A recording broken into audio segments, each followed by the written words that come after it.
Hey guys, welcome back to the channel. This is story about Minato, and Kushina made preparations in case something went wrong on the day of Naruto's birth, leading to change part 1. Before I start, please do support for more amazing content and comments for part 2. Do consider to subscribe my channel and share my video to your friends and check out the description as well. Let's start the video. April 29. I'm going to be a father. Minato whispered to himself while lying in his comfortable bed beside his beautiful radiated wife, Uzumaki Kushina. He hadn't been able to get the phrase out of his mind ever since Kushina broke the news a few months ago. He would often repeat the phrase to himself everywhere he went. I'm going to be a father. He could already imagine it, playing with his own son, dining the three of them as a family, and seeing his child grow up to be the best of Kushina and him. I wonder who Naruto will resemble more. His son's name brought a stupid grin to his face, the same grin that had taken a week to wear off when he and Kushina became a couple. He remembered when Kushina told him the name she wanted to choose. They had just finished reading Jiraiya's Tales of a Gutsy Ninja when she suggested the name. At first, he laughed out loud, saying only Kushina would name her son after a ramen topping, but his laughter died as soon as he saw an all but sweet smile on his wife's face, with her red locks flowing menacingly like 9 red tails. Naruto means maelstrom, not as in Narutomaki. And I hope our child grows up to be like the character in Jiraiya-sama's book. Someone who has the determination to never give up, said Kushina after Minato stopped laughing. Minato had spent the next few days trying not to laugh at his wife. In truth, he agreed that it was a great name. He could see that after the initial hilarity of the suggestion wore off just enough for him to think about it. Kushina did have a point. He would like for his son to know the meaning of hard work. Every shinobi had to work hard no matter how talented they were. In fact, Minato believed that the more talented you are, the harder you should work. On one hand, being talented meant that you could become strong enough to protect what you hold dear and achieve your dreams, but on the other. In the shinobi world, being talented meant attracting interest from inside and outside your village. Talented shinobi are often thrown into the fire far quicker than less talented ones. They are expected to succeed at their mission regardless of whether they are ready. They were pushed farther into the pool's deep end if they succeeded. If the shinobi didn't die during this process, they would start gaining a reputation outside their village, which meant a target on their back and a bounty on their head. If said shinobi decided to rest on his laurels and not push himself to higher heights, an early death was the only thing awaiting him. He had seen this happen frequently during his career, promising shinobi dying far quicker than they should because they were served more than they could chew. Minato was even a little guilty of this with his last living student. Kakashi. He thought inside. He had been giving almost as much thought to his young Anbu as his yet-to-be-born son. Maybe being a father wouldn't be so different from being a sensei. I guess Kakashi could use a younger brother. He has barely left Kushina since I assigned him to guard her, he even stays after hours. Thought Minato with a smile. After all, they were the only resemblance of a family I had before marrying Kushina, but Rin and Obito are dead, and Kakashi's mental health was reaching new lows before I assigned him to guard Kushina. A shiver as one as he had never felt made his way through his spine, and suddenly a bone-shearing fear gripped him, and his breath became ragged and shallow. What if something happens to Naruto? What if I'm not fast? Minato's train of thought broke off as Kushina cuddled into him. Everything will be fine. Tomorrow Jiraiya-sensei will come, and we will talk to him about him being godfather. Everything will be fine, and Minato drifted off to sleep. April 30. Was all Jiraiya could say while blinking several. Minato only gave him a smile and said, yeah, Kushina, and I liked it. I think this story is wonderful. Really? Really? Every chapter reads like one of all the stories of the adventures you used to tell me when I was a genin. It's almost autobiographical. Explained the blonde with a soft smile while he reminisced about the past. Yeah, that's all well and good, but it didn't even sell. Said a dejected Jiraiya before his trademark perverted grin appeared on his face. I think I'll include some spicy moments to boost interest for my next one. Minato paid no mind to his sensei pervertedness and said softly, the main character in here, I thought his determination was pretty awesome. He is actually quite a lot like you, sensei. You think so? Jiraiya scratched the back of his head, suddenly embarrassed by the compliment from his star pupil. So, I was thinking, stated Minato, slightly embarrassed. I really hope my soon-to-be-born child can become an amazing shinobi, just like the main character in your book. So that's why I would like to ask your permission to name my son after him. Jiraiya couldn't speak, he was gobsmacked at the unaccepted request. At that moment, Kushina came out of the kitchen, clearly pregnant, and put a hand on Minato's shoulder. At the same time, the other hand tenderly caressed her belly. I think it is a wonderful name. Kushina gave him a small smile. Jiraiya broke into laughter. I should have known it was your idea. I randomly came up with it while eating ramen. It's hilarious naming your son after Rame. Jiraiya never finished the sentence as he took in the sight of Kushina's hair floating menacingly. Naruto means maelstrom, doesn't it, Jiraiya-sama? Said the Uzumaki in a sweet voice that dared to san and fuck around and find out. Jiraiya gave a nervous laugh. Aye, so would that make me his godfather, then? Are you really sure about this? Kushina nodded while Minato spoke. You are my sensei, you are a ninja that possesses true skill. There is no one else in the whole world I rather choose. Jiraiya could only smile at the words. I just wished Tsunade was in the village so I could share the news with her. Kushina sighed. Do you have any idea where she is? She asked hopefully. The white-haired man shook his head. Tsunade has done a good job covering her tracks, but I'm not putting too much effort into keeping tabs on her location. She lost too much, maybe there'll come a time when we need her here, but unless Blondie over there gives the order, I have to prioritize other matters. Said Jiraiya a little somberly. After that, they ate and chatted amicably until they heard a knock on the door. Minato stood to answer the knock, only to find out it was his predecessor to the title of Hokage. Sandaime-sama. Exclaimed Minato in surprise. Good evening, Minato. I'm sorry to intrude into your home unannounced this late in the day. Still, I have matters to discuss with you and Kushina. Oh, okay, come on in. Minato said a little surprised. Is that you, old monkey? Called Jiraiya. Jiraiya? This is a most opportune moment indeed. Guess what, old man? They just made the godfather of the Gaki. Said Jiraiya with a goofy smile that perfectly reflected his happiness at the moment. Hiruzen chuckled and made his way to the table to ask Kushina how her pregnancy was coming along and congratulate Jiraiya before sharing the matters he came to discuss. Minato, Kushina, there is something I must explain to you about giving birth. It happened to Mito-sama, as you know, she was also a Jinchuriki. During her labor, the nine-tailed seal was nearly broken. The pin dropping would have been heard by everyone in the room if. Minato closed his eyes. I knew something was not right. Ever since I told him that Kushina and I were going to be parents, there was something in his face mixed in with the smile he had given me. Minato took an almost imperceptible breath, steeled his nerves, and turned to grab his wife's hand. Everything is going to be fine, Kushina. Said Minato with a smile. I know. Answered the Reteed with a smile of her own. Kushina, I'm sorry, but as a precautionary measure, we have to ask you to deliver the child somewhere away from the village, inside a barrier. You will be protected by the Anbu, and I'll also send my wife, Bawako, to help you deliver your child. The pregnant Uzumaki tightened her grip on her husband. Naruto, our son's name is Naruto. Saying his name aloud diminished her rapidly increasing nerves, if ever so slightly. Hiruzen gave a small but warm smile and nodded. Shortly after, the Sandaime excused himself and was soon followed by Kushina, who claimed she was feeling slightly nauseous. As Kushina made her way to the bedroom, she kept repeating the exact phrase over and over in her mind. Everything is going to be fine.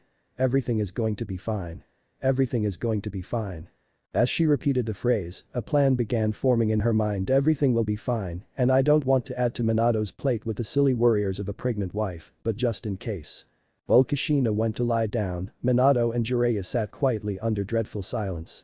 After a while, it was the Toad Sage that broke the silence. Everything will be fine, Minato. The Yondaime Hokage let out a huge sigh. I know, it's just could you be there the day of Naruto's birth? It's expected to be October 10. Jiraiya gave him a small smile. Minato, you long since surpassed me as a seal master. Kushina's mother taught you seals in ways I can hardly understand, but if it makes you feel better, I'll see what barriers we can put up for security measures.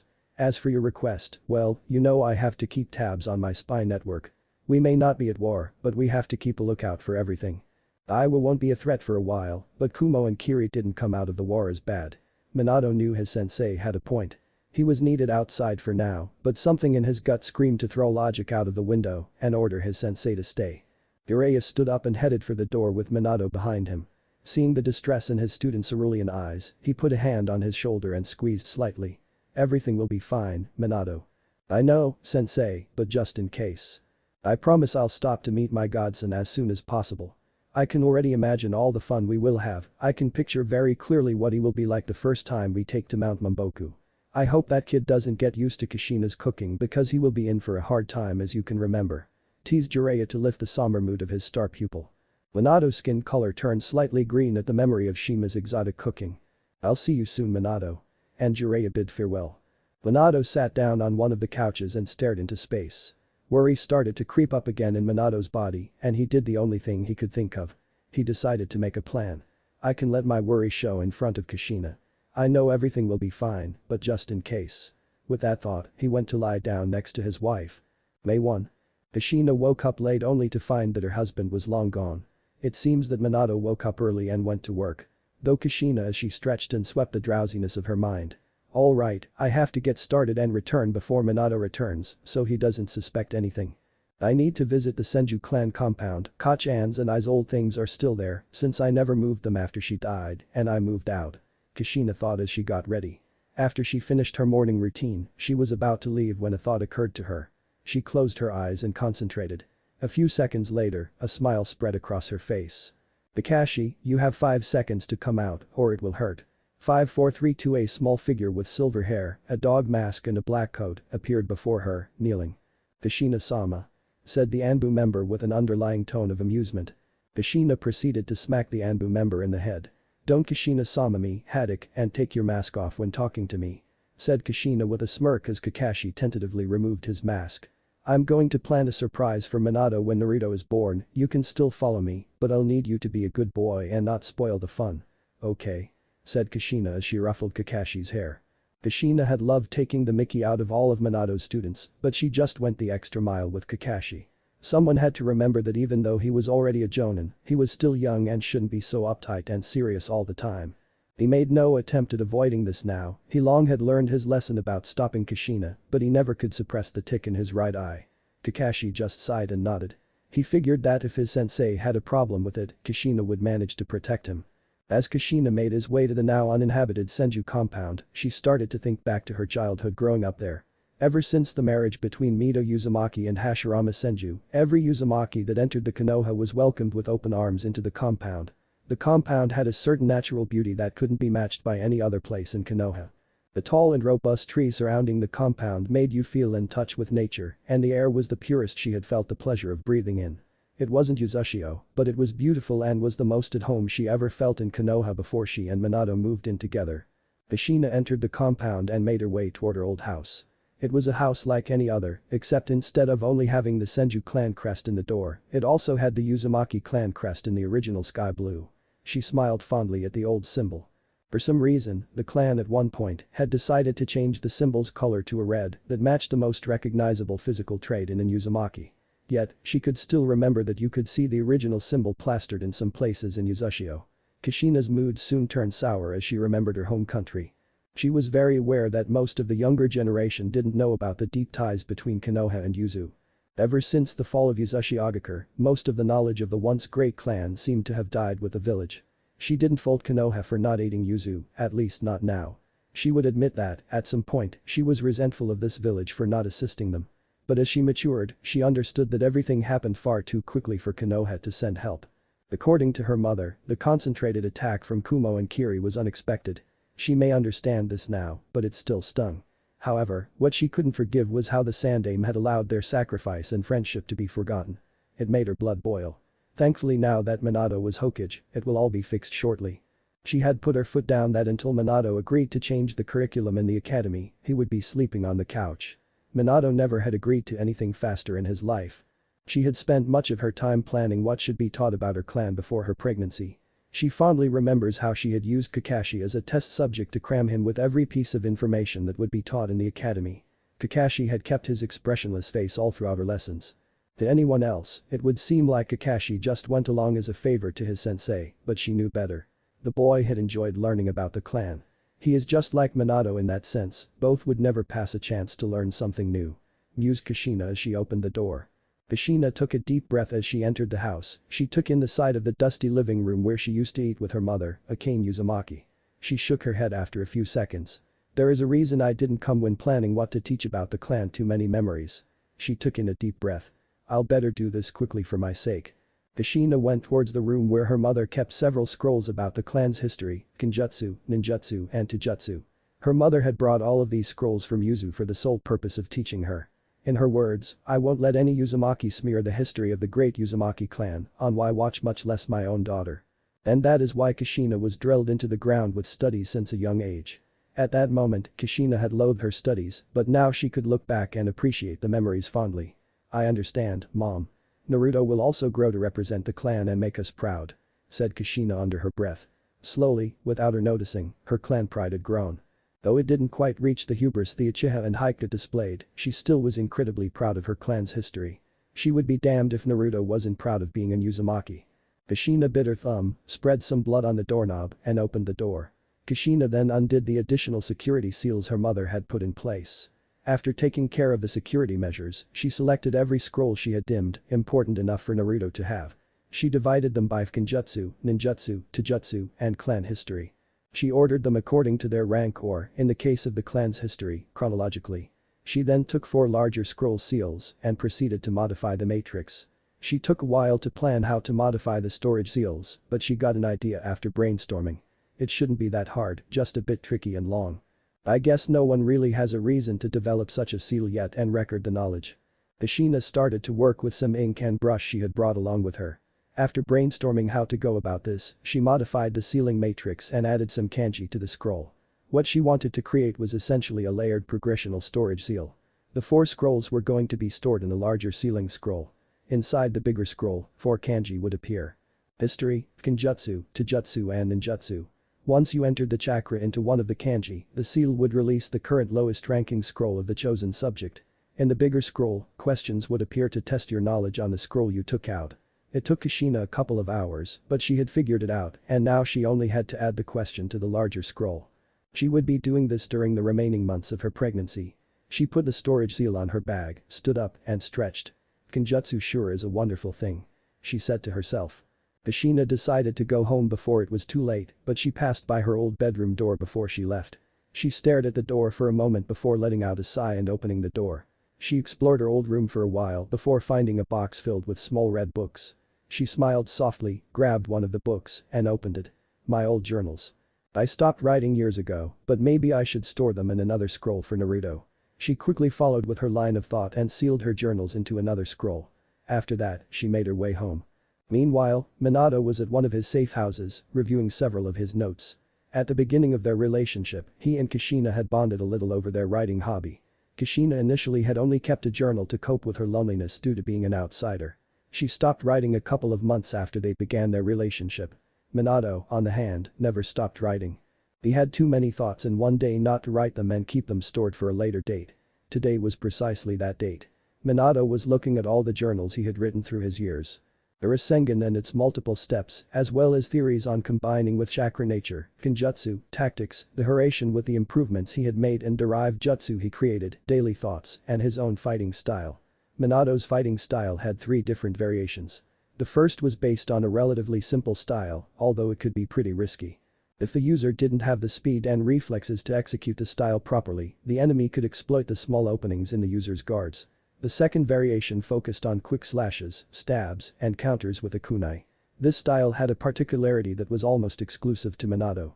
Most shinobi essentially threw ninjutsu out the window the moment they grabbed a kunai. Minato wasn't like most ninjas. He wasn't Konoha no Kairoi Senkin for nothing. His uncommon talent for one-handed hand signs and Rasengan allowed him to incorporate ninjutsu while fighting in close-range combat seamlessly. The third variation was created when he implemented the Hiraishin into the second variation. The combination proved to have become highly lethal indeed. Minato collected all of his notes and organized them in terms of difficulty. Minato debated including his notes of the Nidame's Hiraishin and his improvements along with his other notes. He had been torn between passing his knowledge to Naruto and letting him be his own shinobi. After deliberating for a while, he concluded that he wanted Naruto to have all the tools to surpass him, but he wouldn't outright hand things to him. He had been thinking of a seal that would grant Naruto gradual access to his notes, the Hiraishin, of course, being the grand prize. Unknowingly Minato created the exact same seal that Kushina had created down to the last brush, with the only exception that Minato didn't have anything regarding his family history. Minato inspected the seal and grinned. I think I call this seal the sequential learning progress tracking seal. Kenjutsu sure is a wonderful thing. October 3. Minato sat in his office with a beautiful view of Konoha behind him. At the moment, the blonde Hokage was examining a particular piece of paperwork. Unlike most of his paperwork, which is usually handled by his shadow clones, he wanted to take this one personally. He had been thinking about it, but every time it came to his mind, the worry of somehow offending him came along. He sighed. I'm just bad at these things. I'm horrible at expressing my feelings. I know that I'm not a cold person, quite the opposite, it's just how I'm even going to put it into words. Though Minato as he examined the paper in his hands. Kushina had given him the last push to decide to go for it. He remembered yesterday with a smile. Flashback. Minato was peacefully eating the miso ramen with extra chasu he had picked up on his way home while Kushina ate her favorite salt ramen. Kushina observed her husband and waited for the perfect moment to strike. Finally, she found the right opportunity. "You know Minato, I have been thinking something lately." Her husband only nodded, signaling to continue. Before speaking, her eyes were twinkling with mischief. "I think Naruto should have a brother," she said with the straightest face she could muster. Minato started to choke on his ramen for a few seconds until she took pity on him and passed him a glass of water. She remained dead serious and looked him straight in the eyes, causing him to avert his gaze. "Already? I mean, Naruto has even been born, shouldn't we wait, I don't know, a little?" said Minato with panic in his voice. "Are you saying you don't want to make more babies with me, Namikaze?" Kushina lifted an eyebrow and her tone sounded more like a threat than a question. Minato turned, paled, and started to stutter. "IIK Kushina TT, that wasn't what I meant." Kushina couldn't hold it anymore and burst out laughing. The blonde just stared at his wife for a couple of seconds before letting out a relieved sigh. "Don't joke like that." Minato pouted. "Well, I wasn't joking, at least not entirely." Now the yellow flash was outright confused. Kushina decided to stop being cryptic and took a sheet of paper and passed it to her husband. Minato grabbed the paper and analyzed it before a smile appeared on his face. Kushina, seeing Minato's smile, decided to voice her thoughts. "I know you have been thinking it for a while, and knowing you, you would have taken ages to do it." Minato gave her a sheepish smile and rubbed the back of his head in embarrassment. Minato smiled again and looked at the paper that read adoption form for Hada Kakashi. After a couple of seconds, Minato frowned. "I'm worried I might offend him. You know what he thinks of his father." Kushina gave him a tender smile. "Minato, you know you want to give it to him. I'm sure Kakashi won't be offended. If he weren't so cold, he would be fanboying over you. You are the person he admires the most and has been there for him since he was what? 8. Minato nodded in response and thought about when he should do it. "Just don't take too long, Minato." Flashback ends. Minato was still reminiscing when he seldom heard a knock on the door and he absent-mindedly answered to come in. He was still looking at the form in his hands until he heard Kakashi's voice. Minato jumped at the voice and fumbled with the paper. The paper fell out of his hands right beside Kakashi's feet. The young Anbu moved to grab the form that, thankfully, it landed face down and Minato had to prove why it was claimed that he had unparalleled speed.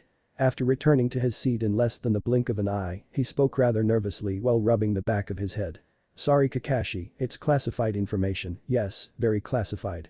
Kakashi blinked behind his mask at his sensei's odd behavior and shrugged it off as nervousness because of his son. He stood there waiting for his sensei to speak. After all, he had called him but got confused after he didn't talk. Was there something you needed, Hokage-sama? Minato blinked and the realization hit him that he was the one that had called Kakashi. Minato coughed into his fist. "Right, Kakashi, as I have told you already, please address me as you always have. No need to be so formal with me. I called you in here to thank you for protecting Kushina." But began Kakashi. "The Anbu directly under the Sandaime will take over for now. Then I'll be returning to my duties in Anbu. There is no need to be so hasty.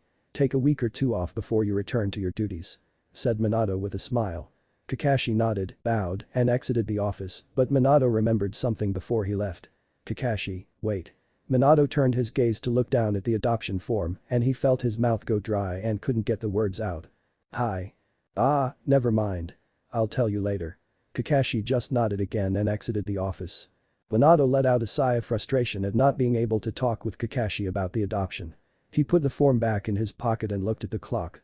"Right, I should go and hide Naruto's scroll and now I know just the place to hide it," he thought while smirking. Kushina let out a tired sigh. "Ah, walking all the way here has been a total pain in the ass with this belly," she thought as she went to where she had chosen to hide Naruto's scroll. Kushina entered a beautiful clearing with a small cascade. She smiled as she remembered when she and Minato would come here in their teenage years. Kushina would tell her mom that she and Minato would go out to train and they come in here and just hang out. This was their place. In the later years of their relationship, they had even been a little cabin hidden away from everything when they wanted a little more privacy to practice their cardiovascular endurance. They had taken precautionary methods so no one but them could see their little cabin. They had put on a seal that worked as a powerful and constant genjutsu barrier that wouldn't affect either of them, thanks to the blood seals they had put in place. Kushina entered the little cabin and took out the scroll she had prepared for her yet-to-be-born Naruto. She looked around the small cabin, it wasn't anything fancy. Just a bed with a nightstand beside it and a closet. She smiled when she spotted a picture on the nightstand. It was a picture of both of them smiling together at a festival. She was so lost in the memories that she almost missed a bright yellow flash that appeared in front of her. After a second, Kushina went wide-eyed as she stared at her husband's equally wide cerulean eyes. Minato. Hey Kushina. What are you doing here? They both said at the same time. A couple of seconds of silence followed, in which neither could speak. Kushina recovered first and used her usual humor to divert attention from her. You weren't planning on bringing any girls here, right Namikaze? Said Kushina with narrowed eyes. To her happiness, she achieved what she aimed for and made Minato stutter due to the surprise. What? And no, of course not. Kushina's eyes remained narrowed, trying to keep the conversation off her. So, then what are you doing here? She asked with a fake tone of suspicion. Wait, what are you doing here? Asked the blonde back. Kushina had been expecting it, so she doubled her efforts. Don't play with me, Namikaze, and what's that scroll on your hand? Minato blinked a couple of times when he realized he had Naruto's scroll in his left hand. Minato quickly hid behind his back. Nothing. Just a scroll I took with me by accident from the office. Said Minato in a hurry. Now Kushina was suspicious. And why do you have a scroll with you? Said Minato after a few seconds of silence. Kushina cursed under her breath. It's just something for Naruto, a gift I wanted to hide here. Minato blinked a couple of times before letting out a laugh. You too? Said Minato before continued laughing. Kushina waited for her to notice she wasn't laughing and pointed at the scroll in her husband's hands. So, you lied to me. Minato instantly gulped and went pale. It's not like that. Really? To her surprise, Minato went from uncomfortable to slightly sad and looked toward the ground. It's just something I did for him. I know everything is going to be fine. But you did just in case. Minato looked up to see the sad smile she had. Neither of them moved in a long silence until Minato got closer and enveloped her in a tender hug. I'm scared. She said with a terrible voice that Minato felt a lump in his throat. Minato didn't have any words to reassure her. There were no words that would calm down a mother who feared for the well-being of her child. That and Minato was also scared shitless himself. He opted just to embrace her with his tall frame and long arms and transmit the message that he wanted to put into words. I won't let anyone harm a single of Naruto's hair. Kushina lost track of how many minutes she spent in Minato's arms. She could have stayed like this until she had to give birth for all she cared about. After the long hug, neither spoke as they took their scrolls and placed them in the nightstand cabinet. They both sat on the bed in silence before Kushina said. So, did you talk to Kakashi? She got her answer when she felt Minato tense and sighed in frustration. She was about to give her a piece of her mind when her husband spoke. Actually, I was thinking of putting the form in here and returning to grab it after Naruto's birthday. Since everything will be fine, we can return to get the form and talk to Kakashi together. He finished with a smile. Kushina knew it was a lie, but had to give him his due credit. It was the smoothest lie he had ever told, so she just nodded with a smile. Meanwhile, Minato was mentally patting himself on the back. He stood up to open the cabinet and placed the adoption form next to the scroll. After that, hand in hand, both made their way out of their small cabin in silence. October 10th. Jiraiya threw himself into the bed of an inn and let out a tired sigh. Why do I wear those things? My feet are killing me. Maybe I should look for a bar and some cuties to spend the night, though Jiraiya with a perverted grin, but it soon died down. I need to be in good condition tomorrow when I meet Naruto. It's going to be like a 6-hour journey to Konoha. And with a smile, Jiraiya drifted off into a peaceful sleep. Kakashi was coming back from the cemetery after sharing the news with his deceased teammates. He couldn't put into any words other than he was feeling lighter. His nightmares about Rin were happening less frequently and he thought he had more energy to train. I guess I'm doing better. His thoughts drifted again to Naruto. He couldn't remember the last time he had been so excited for something. No one could tell due to his mask, but Kakashi had a soft and small smile as he walked the streets of Konoha. It hurts Databane. Kushina's screams filled the room she was giving birth. Minato was supposed to keep Kushina's seal stable while she gave birth, but her screams of pain dug deep holes into his concentration, filled with worry for his wife. I've never seen Kushina in so much pain. Is she alright? Asked Minato with concern in his words. She is doing fine, just concentrate on keeping the Kyuubi inside of her and she will get the baby out. Explained Bawako, the wife of Hiruzen Sarutobi. Minto nodded and was about to regain focus when Kushina uttered another thundering scream of pain. Are you sure she is? Minato never finished his question. You're the Yondaime Hokage. Act as such. She can handle the pain. Said Bawako in a harsh tone. Minato gulped and refocused on Kushina's seal. The struggle continued for a few minutes, Minato trying to keep the Kyuubi in his seal and Kushina trying to get Naruto out of her. Finally, everyone present heard the indistinguishable cry of a newborn baby. Minato stared at Naruto in Bawako's arms. He's born. Minato muttered to himself as he felt his eyes grow damp. Minato closed his eyes and let out a massive sigh of relief that had been in him for the last several months. He's born, and everything is fine. Minato wanted to burst out in tears of joy, but when he opened his eyes, he saw Bawako coming his way carrying Naruto. He tried to take Naruto from her to hold him and tell him how much he loved him. He had loved him ever since Kushina told him she was pregnant, but Bawako scolded him, saying Kushina had the right to hold him first. Minato could only pout. Kushina was still panting from the effort when she saw Bawako approaching with Naruto in her arms. "Naruto. I finally get to see you. You'll have more time in a couple of minutes. I'm going to lay him down, okay?" Kushina only nodded, feeling her words fail her due to her emotion. "Kushina, how are you feeling?" asked Minato cheerfully. "Happy. So happy," said Kushina in a weak voice as tears rolled down her face. Minato could only look affectionately into her violet eyes and say the first thing that came to mind. "Thank you." They simply stared into each other's eyes, sharing the deep happiness and relief each felt. "Okay, now I only have to completely seal the Kyuubi," said Minato with determination. As he was about to begin, two screams of pain and surprise echoed through the room. Minato instantly turned to see Bawako and her aide crumble lifelessly into the ground, but he saw him. A cloaked and masked figure holding his son. "Yondaime Hokage, step away from the Jinchuriki. Otherwise, this child will have only lived 1 minute," said the masked man in a cold tone. It all went to shit after that. Minato had to save Naruto from blowing by teleporting into one of his safe houses. After making sure that Naruto was unharmed, he went looking for Kushina. He was just in time to rescue her from being crushed by Kyuubi. He knew he had only bought her a few more minutes of life. Even in Uzumaki wouldn't survive for long after having a Bijk extracted. It was a testament to the Uzumaki's life force she hadn't died right after the extraction. Is he safe?" asked a weak Kushina. Minato could afford to be clouded by emotions at this point. "Yeah, he is fine. He is in a safe place for now." Kushina nodded. "Minato, that man, he is heading towards the village. He wants to destroy it with the Kyuubi." If possible, Minato's mood turned even more somber than before. Minato quickly teleported to the safe house where he had left Naruto in. He arrived and laid a dying Kushina next to his newborn child. "Just stay with Naruto, Kushina." Kushina tried her hardest to pull herself closer to Naruto so he could embrace him in her last minutes of life. Seeing her dying wife lay peacefully beside Naruto filled his eyes with tears. Still, they were quickly replaced by the look that would send shinobi during the last war. He quickly gathered his vest, kunai, and cloak. He flashed into one of the backs towards the village. Minato landed on top of his own head in the Hokage monument and stared down the Kyuubi, thinking about how best to approach the situation. He was coming up with a plan when the Kyuubi turned to face him. "So, you notice me already?" The Kyuubi immediately started charging a Bijgama to aim it right where he stood.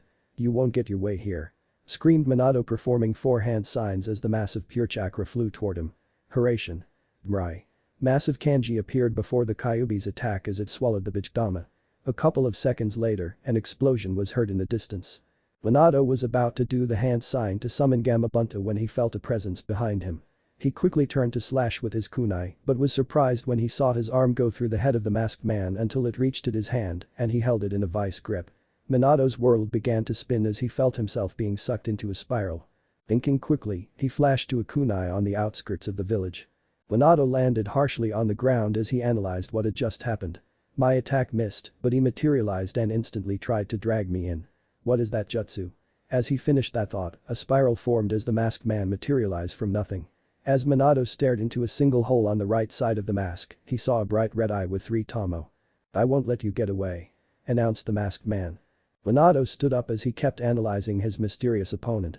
He can use a teleportation jutsu that rivals the Hurration. He managed to outmaneuver the Anbu assigned by the Sandaime and slip through a top-secret barrier without anyone noticing. He also knew that Kushina's seal would weaken during childbirth and managed to extract and control the Kyuubi with his Sharingan. Furthermore, he successfully infiltrated Konoha without firing off the security barrier. "I know of only one shinobi capable of this. Are you Uchiha Madara? But that's not really possible. He died a long time ago." "I wonder about that," said the figure as he lowered the hood of his cloak. "It doesn't really matter who you are in the end. But why are you targeting Konoha? You could say I did on a whim, or that I planned it, or that it is for war, or that is for peace," said the man cryptically as chains fell from the sleeves of his cloak. "This man is even more dangerous than Kyuubi. I must deal with him right here before I can return to the village and help with Kyuubi. I'll have to trust that Sandaime can protect the village while I care for him." Though Minato as he sized up his enemy. "You have no hope left, Yondaime," As soon as the man finished the sentence, both rushed towards each other. Minato tried to slash at the man again, not hoping to damage him, but to figure out more about his technique. As he had suspected, he went through his opponent's body as if it was just an illusion, right into the chains he had attached to himself. Minato quickly flashed toward a kunai a few meters away. I thought my physical attacks did not affect him, but he has to materialize to attack me. Namely, I can aim for him when we both try to strike, but there lies the risk. Considering how much time has passed since he summoned the Kyuubi into the village, it doesn't have much time. He wants to finish these as soon as possible, just like me. However, lands their next attack an instant quicker than the other will emerge victorious. Minato prepared to charge again. As both ran towards each other at blinding speeds, Minato threw his kunai towards the man's head, and just as he had hoped, it phased right through him. The milliseconds grew long as they approached each other, and Minato formed the biggest Rasengan he could with the available time. It seemed that Minato would be one Pikasecond too slow as the mysterious man's hand would reach him first when he suddenly flashed to the kunai from earlier and slammed the Rasengan onto the man's back. That was my Hiraishin I know Dan. Flying Thunder God's second step. You got me. I must say you are as fast as your nickname. I should have never let my Gwar just before he finished that sentence. Minato flashed to the mark he had put on him and slammed a palm into his chest, with multiple kanji spreading as a result. But this, the Kyuubi no longer belongs to you. Said Minato as he put his palm into the masked man's chest. Kyaku Fukin. Contract seal.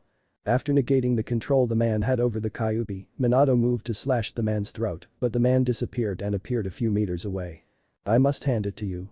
You wounded and managed to break my control over the Kyuubi. However, the Kyuubi will eventually be mine. Sooner or later, I will rule this world and there are many ways to go about it. And with the man disappeared into a spiraling vortex. That man is a threat to this world. Minato could feel his mark still on the man, but he had more important matters at the moment and made his way to the village. He appeared as the Kyuubi was charging another Bijidama. Minato quickly summoned Gamabunta to immobilize it. Minato's thoughts returned to the masked man and he knew what he had to do.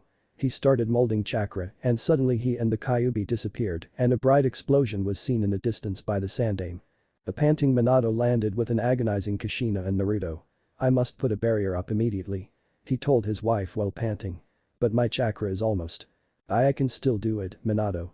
Said Kushina and without waiting for an answer, golden chakra chains sprouted from her back that quickly tied the Kyuubi. Due to all the noise, Naruto woke up. Did I wake you up, Naruto? I'm sorry. Asked Kushina with a tired smile. She turned to her husband. Minato, I will draw the Kyuubi with me to my death. We could delay the revival of the Kyuubi. I can save everyone with what little chakra I have left. She closed her eyes, not wanting her husband to see the sadness in her eyes. Thank you for everything you've done for me. Minato's heart was broken, but everything wasn't fine in the end. He finally let his emotions slip after everything that he went through today. Kushina, it's because of you I gained the strength to become Hokage. You made me the man that I'm today, and you made me Naruto's father, and I couldn't pro. Minato, don't give me that look. Still giving him that closed-eye smile. I'm happy that you loved me, and today is Naruto's birthday. The only regret is that I won't be alive to see Naruto grow up. Minato took a deep breath.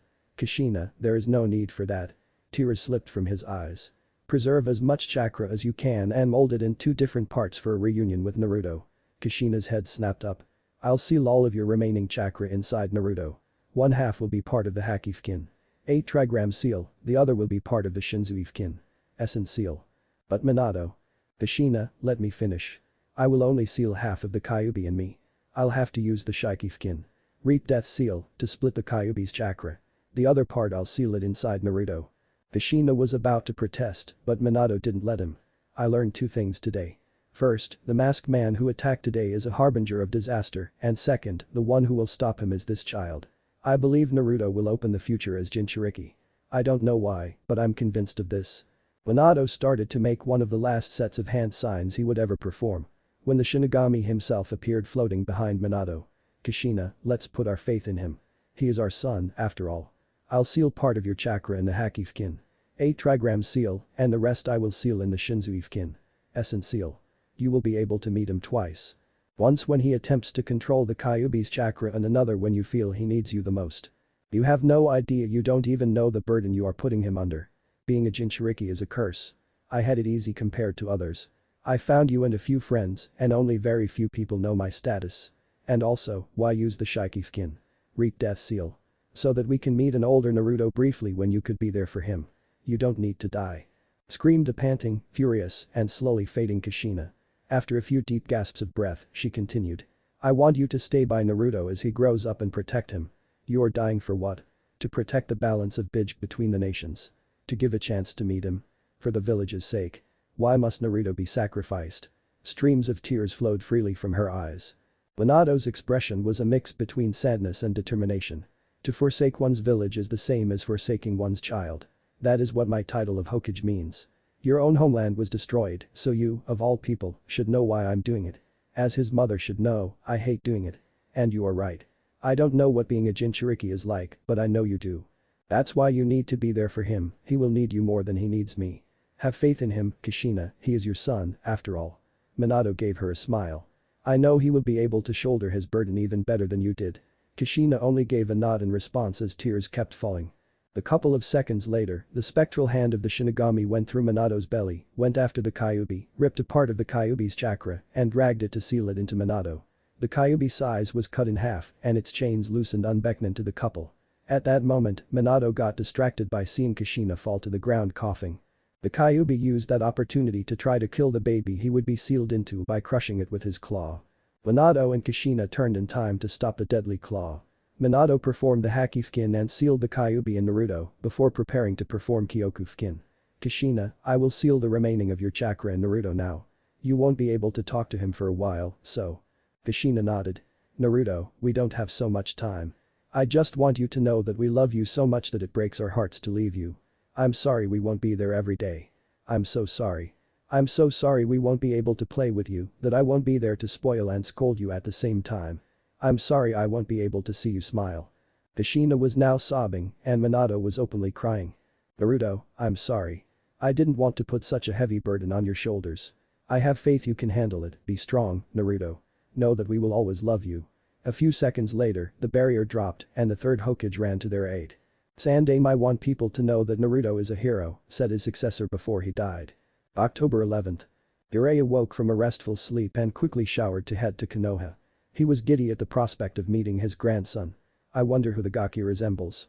If he turns out to be anything like Minato, he will help a ton in my research. Though with a perverted giggle as he made his way toward Konoha. Jiraiya's excitement soon became dread as his journeys advanced. The land surrounding Konoha showed signs of destruction and Jiraiya quickened his pace. No, no, no. Were the only thoughts Jiraiya could muster as he was filled with dread and panic. Jiraiya arrived at the gates only to see the recent destruction that had hit the village. He soon spotted a Chunin and approached. Where is Minato? Jiraiya screamed at the Chunin as he shook him violently. Hokage-sama is the Chunin never finished the sentence as he decided to go to the Hokage's office. Jiraiya's panic meter was now in overdrive. He entered the building without caring who shouted or tried to stop him. He blurted through the door, hoping, no, praying to find his prized pupil behind the desk and not his old sensei. He was surprised to find neither of them present. His surprise was quickly replaced by confusion. He was about to leap out of the window to move to continue his search when he heard a voice. A voice that filled him with dread. The voice of one, Sarutobi Hiruzen. Jiraiya. Said the man with exhaustion and sadness in his voice. The Sannin slowly turned to see his sensei in his full shinobi armor. He didn't say a word, or rather, he couldn't. Hiruzen closed the door and made some hand signs, and the kanji for silence appeared at the door. Take a seat, Jiraiya. The old Hokage said, pointing to a sofa in the corner of the room. The Toad Sage did, and both sat in a bone-chilling silence. Where is Minato? The Sannin finally asked the question he was so afraid of. Hiruzen kept silent for a minute until he finally let out a depressed sigh, and Jiraiya knew he would never see his students again. I don't know exactly what happened. We are still trying to figure it out, but the Kyuubi broke from the seal and appeared in the middle of the village. Jiraiya sat in silence for a long time. How? I don't know. Kushina was giving birth away from the village. We should have been able to see it coming. Kushina? Asked hopefully the Sannin. Hiruzen just shook his head, answering his student's question. Jiraiya felt empty and numb. Never, even during the wars or when he lost students, had he felt so empty. What he had with Minato was special, beyond the common bond between master and student. He knew Jiraiya wasn't a fatherly figure, but he thought Minato was as good as his nephew. Suddenly the Sandaime got serious and visibly angry. I suspect some sort of foul play present in this disaster. Foul play? After everything was solved, I went to where Kushina was giving birth. I found Bawako and her assistant dead and all the Anbu I had dispatched, but the place showed no signs of destruction. Someone assassinated them. I don't know how or why, but a third party was involved. Jiraiya's chakra spiked and he started to leak killing intent. Danzo. No, I don't believe Danzo would have someone that capable in his ranks. Neither would he attempt something so dangerous that could have ended with the destruction of the village. They sat in silence for a while. Hiruzen let Jiraiya process everything before overwhelming him with more information. After a few moments, Hiruzen spoke again. Naruto is alive. Jiraiya's head snapped up in attention. He had forgotten entirely about his godson. And Minato sealed the Kyuubi in him. Jiraiya was shocked. A part of him, the one with a very dark sense of humor, almost chuckled. His student was far too noble and loved the village too much. He wouldn't seal the beast in any other person if he weren't willing to do sacrifices himself. Do you want me to check the seal? Asked Jiraiya. Hiruzen frowned and raised a questioning eyebrow, but either way, he nodded in acceptance. Jiraiya followed Hiruzen to the hospital to a private room heavily guarded by Anbu. When Jiraiya saw his godson, his breath hitched. He had previously hoped that Naruto resembled Minato, but now, seeing that he clearly reached him, it hurt. It hurt a lot. Jiraiya quickly went through the process of checking the seal. On another occasion, Jiraiya would have whistled and boasted about the sealing prowess of his student, but now he felt far too empty to even acknowledge, beyond saying that the seal was stable. After the examination, Jiraiya and Hiruzen stood in silence, while the Sannin kept trying to look anywhere but at the cradle, where a sleeping Naruto lay. Hiruzen kept taking glances to gauge what Jiraiya was thinking. So, Jiraiya, what are you going to do now? Huh? Was everything the sage could say. The old sage just sighed. Jiraiya, Minato and Kushina named you his godfather, did they not? You do know what that means. Finished Hiruzen harshly. Jiraiya's eyes widened in realization. I can't take care of him, old man. Said Jiraiya a little too loud. Before catching himself, I can't raise a kid. I mean, look at me. What sort of person he would grow up to be. Can you imagine how that girl Tsunade took with her is doing? Besides, I have to take care of my spy network, life on the move won't be good. Jiraiya's voice slowed. Hiruzen was tempted to express his disappointment, but he understood he was grieving. Hiruzen turned to see the sleeping baby. We can keep his status as a Jinchuriki a secret and try to give him the normal life of an orphan. Making his status public would only put him in danger and make him the center of all the grief and anger. He thought depressively. 7 days later, all shinobi who were healthy enough to stand, except for one of the Sannin, could be found at the cemetery, paying their respects to the late Namikaze Minato and all the victims of the tragedy. Among all of the shinobi, no one fell more desolated and emptier than had Kakashi. Kakashi's life had been marked by loss since he was young, but this one stung the most. It stung the most because it was the one that left him completely alone. When he finally was turning a new page, someone came and shut the book, forcing him to start from the beginning and relive the worst parts. He knew there was someone, his sensei's son. He tried, he really did. But when he went to meet the baby and tried to hold him, it burned. It burned with all the pain and loss of his young life. No. No, I can be there for him. Not now, but eventually, in a couple of years. I screwed him over. This was Kakashi's first thought when Hiruzen told him about his thoughts on how Naruto's status as a Jinchuriki leaked. Kakashi had been livid when the Hokage said that he believed that Danzo had revealed Naruto's status to get back at them for taking Tenzo from Root. The old Scarhead had been salivating at the opportunity of sinking his extremist beliefs into Naruto ever since Hiruzen announced to the counselors that the Yondaime had sealed the Kyuubi in him. Danzo had constantly demanded that Naruto be given to him so he could train him, and the Hokage always refused him. Kakashi had shuddered at the thought of the bright, smiling kid he shadowed, occasionally becoming an emotionless weapon for Danzo to point at whoever he pleased. His latest adventure with Tenzo had caused Danzo's spitefulness to go over the edge, but being the shrewd operator that he is, there was no way to track this debacle back to him. The copy ninja had been putting off meeting Naruto as much as he could. He didn't want to be attached to anyone anymore, but just seeing his spiky golden hair and cheerful smile threw Kakashi back to the past. As he had expected, the kid reminded him about Kushina and Minato, but being reminded of Obito really threw him for a loop.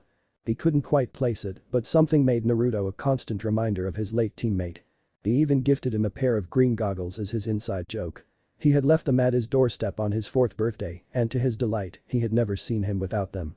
He had decided to meet him after he returned from his latest mission. He had been away from the village for 2 weeks, only to return and hear people talking about the Kyuubi kid. He had rushed to meet the Hokage. When he met with him, he had been furiously writing a law preventing anyone from talking about it unless they wanted to be executed. Now Kakashi couldn't even look at Naruto without feeling guilty, aside from the other painful reminders he brought.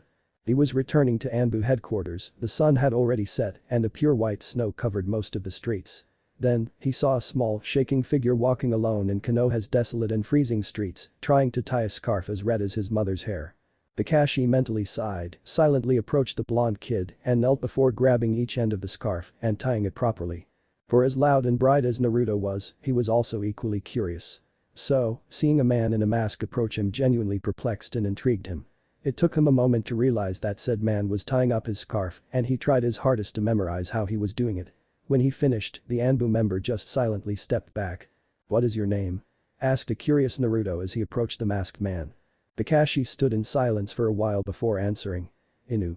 "Thank you, Inu," Naruto said with his full-out grin. Kakashi nodded but was lost in the clear blue eyes that he vividly remembered his sensei had. He was so distracted he didn't notice when Naruto got close enough to hug his leg. It took him a moment to realize that Naruto was hugging him.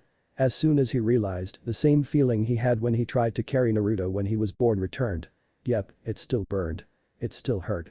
He wasn't ready for this and doubted he would ever be. Kakashi gently removed Naruto from him before nodding and vanishing in a shunshin. Naruto was broadly smiling as he walked home. That little gesture of someone helping him made his day. He didn't understand much at this age, but he understood that people didn't like him for whatever reason. He understood that he wasn't like the kids with parents to feed and hug them. Still, he didn't let those thoughts dampen his mood. Someone had actually helped him. Him, of all people. The only other person who has ever been remotely kind to him was the old man he shared fish in the forest once. This was the best day ever. Minato was running out of the funeral house. She didn't know why she felt it was her fault, but it felt like she had caused his cousin much pain. She couldn't stand seeing him trying to suppress his tears. "It's all my fault," thought Hinata as she felt the beginning of tears forming in her pale lavender eyes. She was the heiress and shouldn't be seen crying, but she couldn't keep them away anymore. So, when everybody was grieving, she ran away. She ran until no one was in sight, and when she couldn't run anymore, she collapsed in the middle of the street under a lamplight and started sobbing profoundly. She sobbed for a while until she heard a voice. "What are you doing?" asked the voice loudly. She was used to getting scolded by her father, but he would never raise his voice. She would have thought it felt horrible, but this voice was unique. It was loud and bright with no hint of disappointment or harshness. She raised to look at the owner of the voice only to see a blonde kid about her age with a cream and orange jacket and a red scarf walking towards her. "What are you doing here?" asked the voice more softly. "If you keep crying, how I'm supposed to find out?" he questioned her with a hint of humor. Hinata couldn't get the words out. The blonde just smiled softly at her. "Where is your house?" he asked as he continued to smile at her. Hinata could only shake her head in response, her sadness and shyness acting up. "Oh well, come on. We will find it, let's go." As soon as he said that, he took her hand and guided her through the streets. She didn't know when or why, but she had stopped crying. Now she was only focusing on the hand of the blonde guiding her. She was entranced by how warm his hand felt despite the harsh winter Konoha was experiencing. They walked around for a while as she found comfort in the warmness he exuded under the freezing weather. Eventually, she could point him in directions until they arrived at the Haika compound. The smiling blonde stood in amazement at the huge structure. "Wow. You live in a house this big and you are still crying." Hinata tuned to see him and she saw her smile falter ever so slightly. "I don't have anyone, but I never cry. Never," he finished with conviction. He then turned to give the brightest grin she had ever seen. "Jana." The blonde waved goodbye and sped off running. She then realized she had never asked him his name. This is the best day ever, thought Naruto as he ran as fast as his little legs would allow him. Maybe even. Naruto continued speeding towards his home with a huge smile on his face, and when he reached his door, he opened it in a rush. "Tadaima," he said happily and expectantly at the darkness of his apartment. His smile and excitement didn't drop instantly, but slowly as the seconds passed and no answer came back. He closed the door and with a single tear going down his cheek, he got into his bed.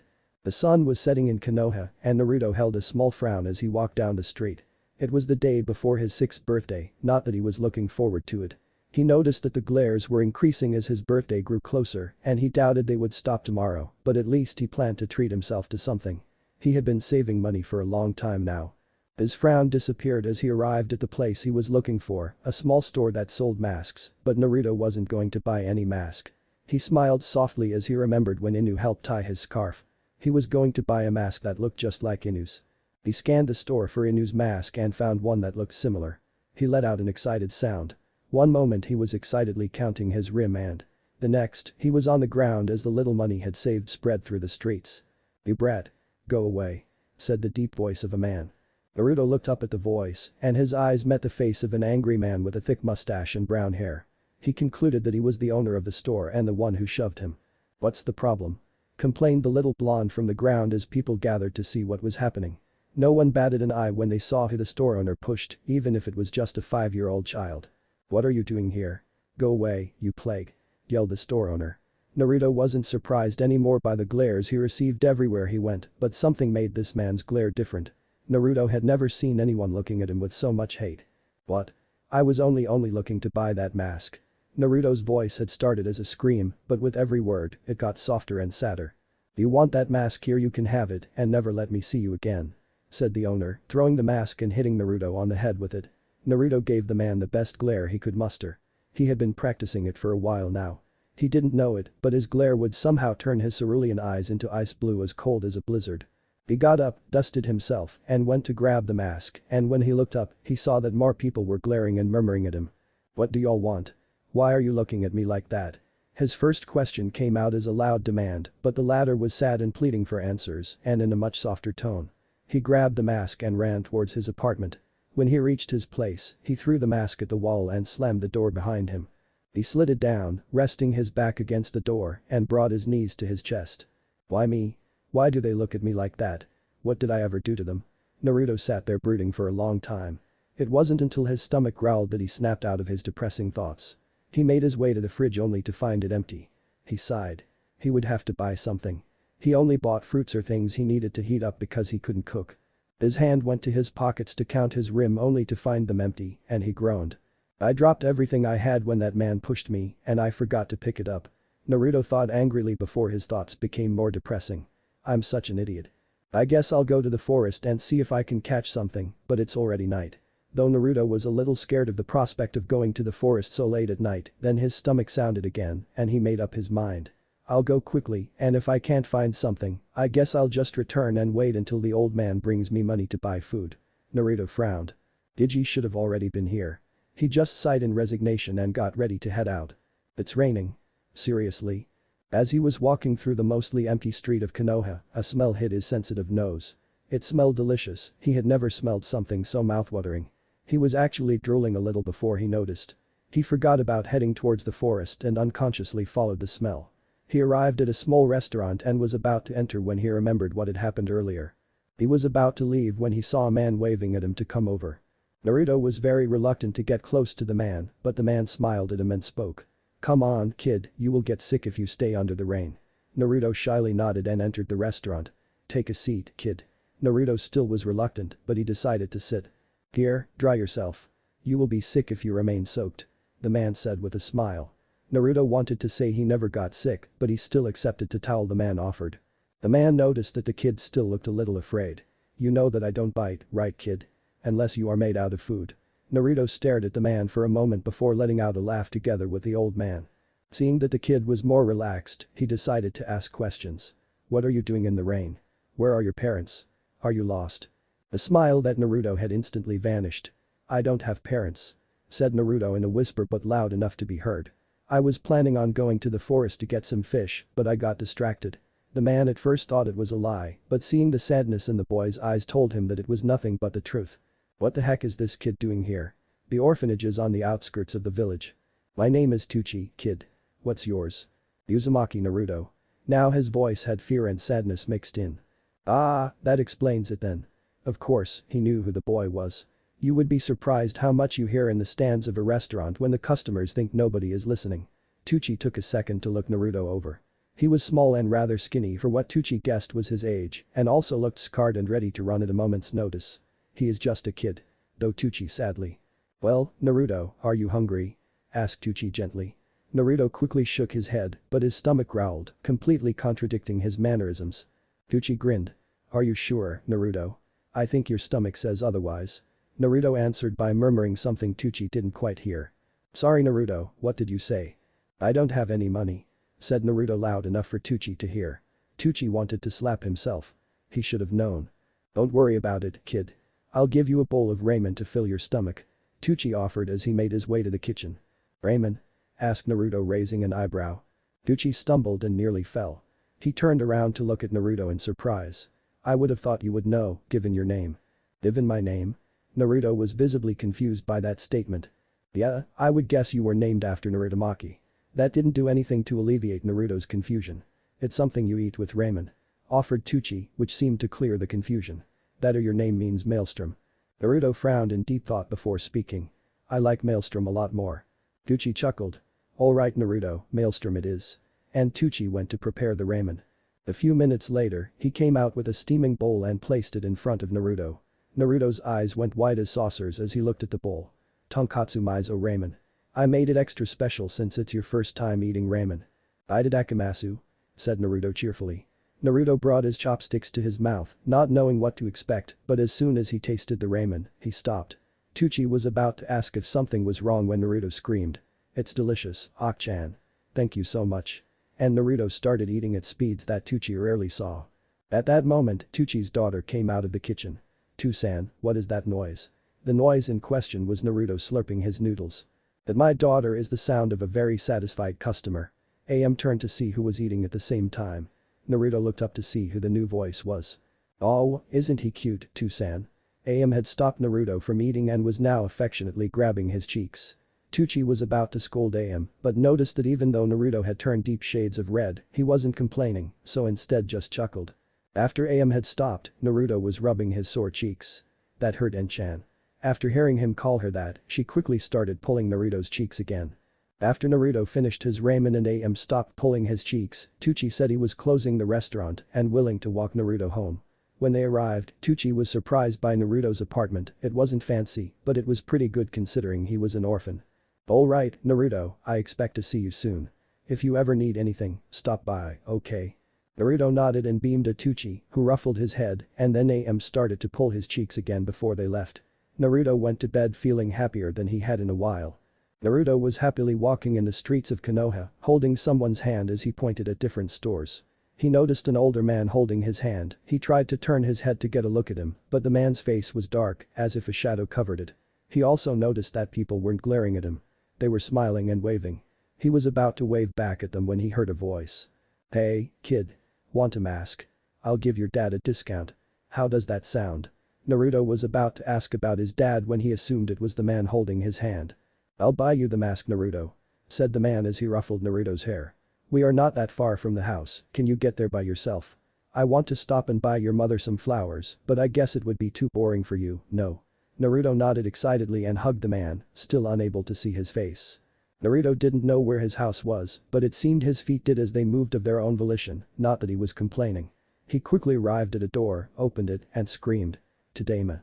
Naruto immediately heard a soft giggle followed by a sweet voice. "Akari, Naruto." Naruto's smile had never shone brighter in his life. "Ka-chan. Where are you?" "Well, someone is excited to see me." "In the kitchen, Naruto." The sweet voice answered. Naruto instinctively made his way to the kitchen. He saw the figure of a woman getting something out of the fridge. "Go shower, Naruto. Dinner will be ready in a few minutes." But Ka-chan he wanted to say he wanted to see her face when he was interrupted. "Naruto, you have to obey me, remember?" she said in a soft scolding tone. Naruto didn't know why, but just said okay and went to shower. When he came back, he heard the voice of the man that was holding his hand earlier and was about to enter the kitchen when there was a knock on the door. "Naruto, can you get it, please?" "Okay." He answered cheerfully and went to open the door. Naruto opened the door only to find the owner of the mask store glaring. "What did I tell you, brat? I never wanted to see you again." Naruto turned to call his parents but was surprised when he found himself in the middle of the street, surrounded by familiar cold glares full of hatred. At lost. Is that kid? Nuisance. Worthless. Little by little, his fear escalated and he did what any other kid would do in this situation. "Ka-chan to-chan," Naruto screamed in fright, only to hear mocking laughter in response. "As if someone like you would have parents," screamed someone from the crowd, followed by murmurs of agreement and more insults. Naruto covered his ears and closed his eyes and started to scream. "Stop. Stop. Stop. Stop it." And Naruto woke up shaking and breathing heavily. He noticed that the sun was already shining outside his window. He didn't know how long he stayed in bed, willing the tears back into his eyes. "Stop crying. It never fixes anything. No matter how much I cry, it doesn't change anything, it never changes anything." He told himself for what he felt was the millionth time. He didn't know how much it took, but eventually, he managed to control his emotions. He laid down in his bed for hours blankly staring at the ceiling. It wasn't until he heard a knock on his door that he stood up. He was about to open the door when his nightmare came back into his mind and he suddenly froze. It wasn't until he heard a familiar voice that he could move, the voice of his Jiji. Although he wasn't in a good mood, he still greeted the old man. Naruto noted that the man looked noticeably sad and serious today. The man entered and they sat in silence for a while in the kitchen. Hiruzen first broke the silence by speaking and taking out an envelope. I apologize for not coming earlier. This is for this month's living expenses, spend it wisely. He said stiffly before getting up and making his way toward the door. Hey, wait. Said Naruto, and Hiruzen turned. What happened to my parents? Asked Naruto timidly. I already told you before. Said Hiruzen in a monotone way. They died a long time ago That's not what I want to hear. Said Naruto angrily. I know they died 5 years ago when the Kyuubi attacked the village. I know that. I just want to know who they were. What kind of people were they? What were their names? Hiruzen stared at him briefly before returning and walking to the door. It's no use in asking about that. It won't bring back the dead. And the elder Hokage left without another word. Naruto stood in the kitchen before he went to the nearest wall and started punching in frustration. It didn't hurt, or rather, it hurt less than what he was feeling due to the old man's words. After his little hand was numb and a little bloody, he stopped and sat silently on the floor. He completely lost track of time until his stomach reminded him about eating. Naruto turned to see the small envelope with the money he had been given before scoffing. He went to his room, grabbed an orange hoodie, and exited his apartment to head to the forest.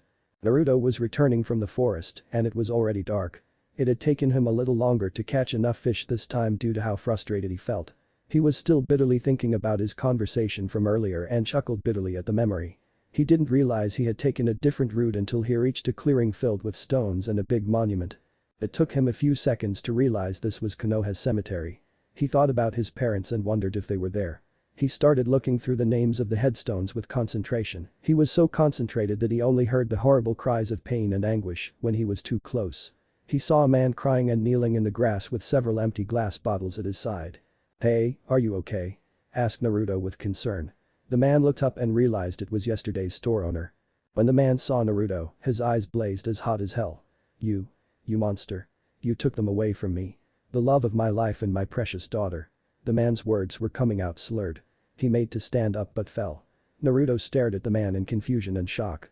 Suddenly Naruto was overcome with fear and a single thought. Run.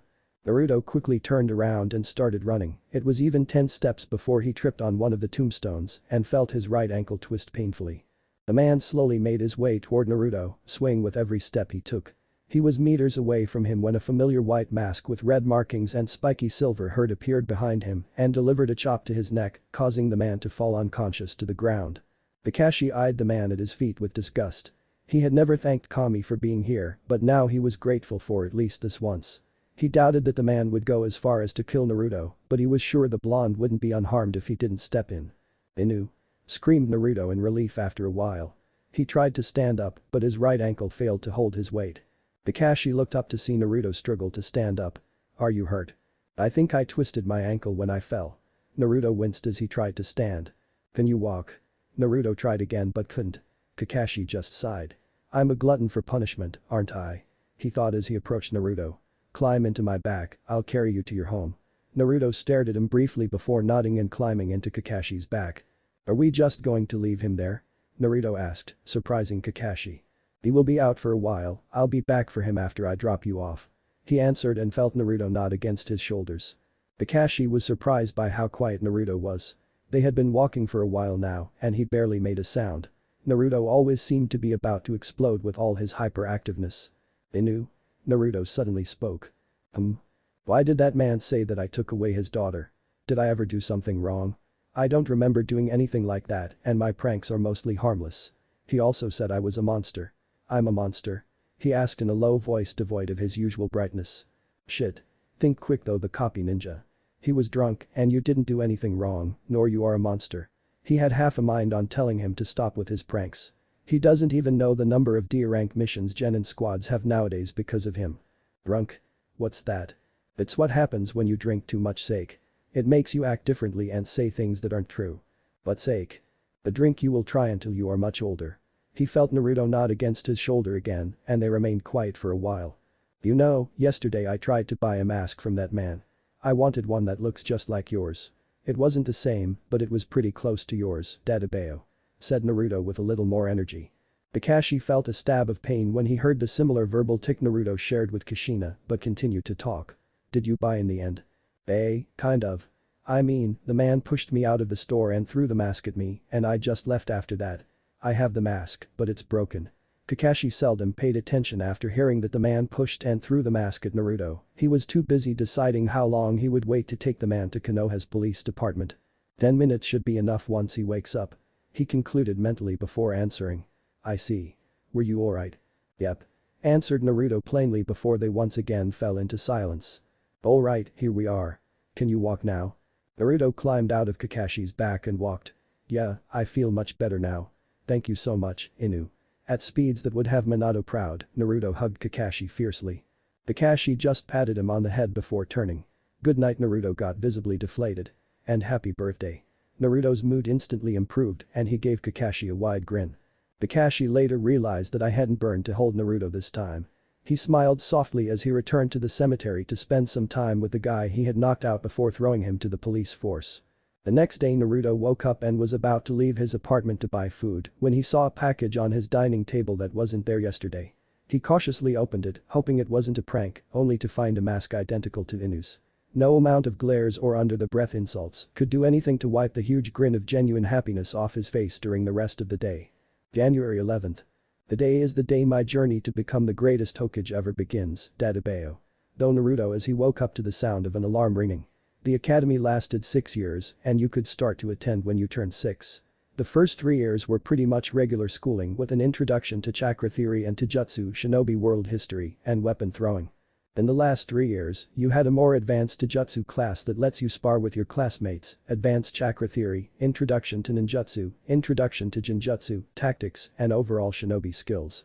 You can even graduate early in your 4th year if you pass all the exams.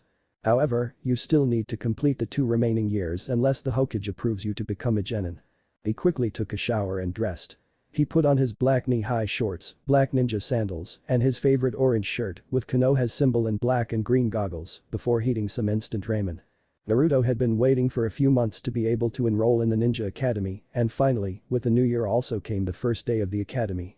He had begun physical training by doing push-ups, sit-ups, crunches, and running laps around the village. He would often find a very strange man dressed in all green with huge eyebrows running with his hands while screaming something about the power of youth. Still, every time approached Naruto, something strange would happen. Flashback. Naruto was finishing his daily lap around the village when the strange man dressed in all green approached him while doing a handstand with 3 fingers in each hand. "How youthful to see you again, kid. Your flames of youth burn with the heat of 100 suns, but you will not outdo the green and sexy beast of Konoha. I will do 50 laps, no, 75 laps around the village with my hands while carrying a boulder between my legs. Then I will climb the Hokage monument with one hand tied behind my back and both legs tied together," said the man with huge eyebrows while Naruto's sweat just dropped. "I need to train to become the greatest Hokage ever, Dadabeo," responded Naruto. "An extremely youthful endeavor, but you are missing something that will make you train 20 times harder while looking like a sexy beast," said the man while winking and giving him a thumbs up, all while still standing on his left hand. "Really? Can you help me get what I'm missing?" asked an excited Naruto. "Of course," said Guy while doing a backflip and landing on his feet. "You just need to wear this youthful uniform." He pulled out a green piece like the one he was wearing and was about to give it to Naruto when a huge boulder hit him. A mere second after that, an Anbu with a dog mask appeared. "Here is the boulder you need for your training," said the Anbu, who then turned to Naruto and spoke. "I'm sorry for the interruption. Please continue your training." "Inu? Yeah, I'll be the greatest Hokage ever, so I can't stop Dadabeo." And with that, Naruto continued his training. I refused to let Naruto become a Guy Jr. When Naruto was out of sight, Kakashi turned to Guy. "Guy, how often do I tell you to stop corrupting little kids? How unyouthful of you, my eternal rival. I only wanted to help him achieve his youthful dream." Sorry, did you say something?" "Ag, curse you and your hip attitude, Kakashi." End of flashback. "Well, I better be on my way. I don't want to be late for my first day. Maybe I can even make a few friends." Unbeknown to our little shinobi in training, most parents told their kids to be careful with Naruto and that it's better to ignore him. Naruto entered the ninja academy as bright as ever, grinning at everyone despite the pang of loneliness when he watched some parents drop off their kids. Naruto reached the classroom and opened the door, only to meet the eyes of his new teacher. The teacher's smile quickly vanished and he turned to grab a paper from his desk. He was completely ignoring Naruto's salute. Naruto observed the man, he had brown hair pulled into a bun and a scar across his nose. He then eyed his new classmates and noticed a few glared at him too. I think I'll sit at the back of the classroom, that way, no one can glare at me at least. When Naruto was going to his chosen seat, a random kid stuck out his foot and tripped the little blonde. Naruto fell face first, almost hitting his face, but he managed to stretch his arms at the last second. Even though he didn't hit his face, the classroom was filled with laughter. Only 3 students didn't laugh. Those were a boy who seemed asleep, a kid with sunglasses, and a little girl with short midnight blue hair. "Watch where you are walking," said the kid that tripped Naruto as he snickered. Naruto was about to respond, but he heard the voice of his new teacher. "Everyone be silent and you go and take sit," said the teacher sternly. "That baka, I will prank him in a way he will never forget," he thought as he walked to the end of the classroom and sat next to a chubby kid who was eating some chips and someone who appeared to be sleeping. He took the free seat next to the chubby kid and introduced himself. "Hello. My name is Uzumaki Naruto, the future greatest Hokage ever, Dadabeo. What's your name?" "I'm Akamichi Shinji. Nice to meet you Naruto," the boy replied. Naruto was about to ask Shinji for a chip when the sleeping boy murmured something unintelligible. "What did you say?" Naruto asked a little too loudly for the boy's taste. The boy with pineapple-shaped hair slowly lifted his head as if it was the most strenuous task in the world before speaking. "Troublesome blonde. I'm Nara Shikamaru." And he dropped his head to sleep again. "Don't take offense, Naruto, Shikamaru is just really lazy." "Want a chip?" explained Shinji. They talked for a while as more students came and filled the empty seats. "Alright, class, settle down. My name is Iruka Yamino and I'll be your sensei from here until you graduate from the academy. I want each of you to say your name and a thing you like. If there are any volunteers, please raise your hand," spoke Iruka. Naruto instantly raised his hand to introduce himself, but the teacher did not see him. The teacher pointed to another kid and one by one, they began to introduce themselves. "I'm Inyazuka Kiba and I like dogs," said a boy with spiky brown hair and red marks on his face. "My name is Yamanaka Ino and I love flowers. Uchiha Sasuke and I like to train." "Troublesome. I'm Nara Shikamaru and I like to sleep." A few giggles could be heard throughout the class. All the students introduced themselves one by one until only 2 were left. Naruto saw a small girl with midnight blue hair and lavender-colored eyes stand up timidly. "She seems familiar for some reason." "And my name is Hika Hinata and I like sea cinnamon R rolls," stuttered the girl, causing a few kids to laugh and she immediately went bright red. Naruto frowned and immediately got up to divert attention from the girl. "I'm Uzumaki Naruto and I like ramen," screamed Naruto. "What a stupid name.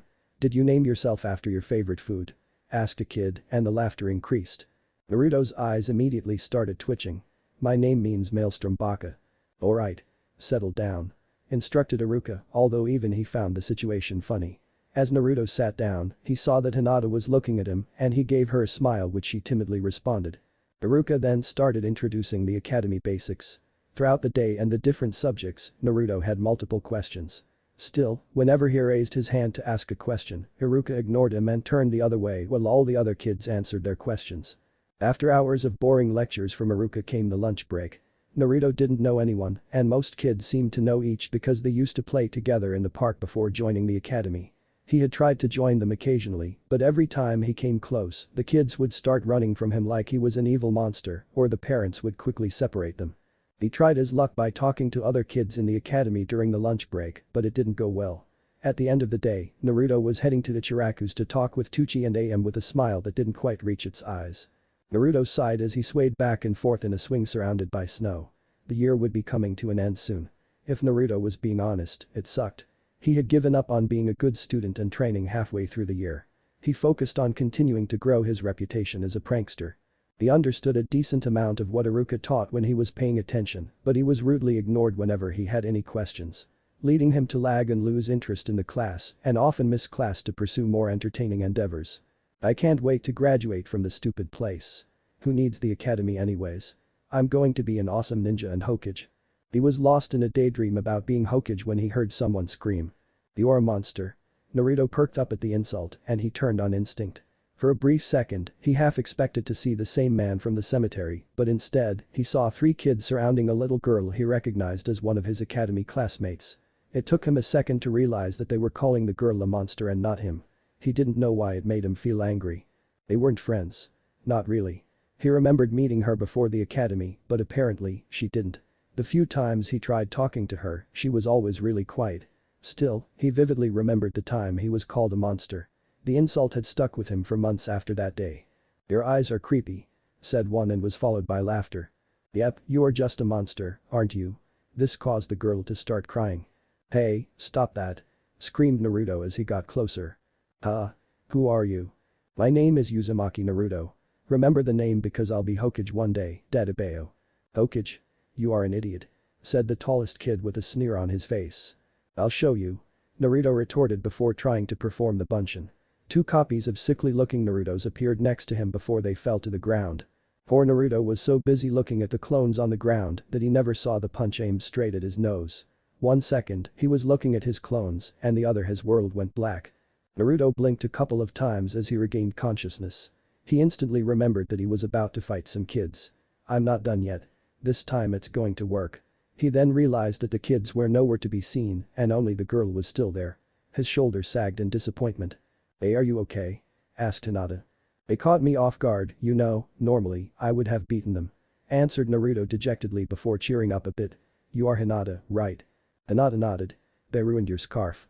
Naruto turned to see that she was holding his ripped red scarf.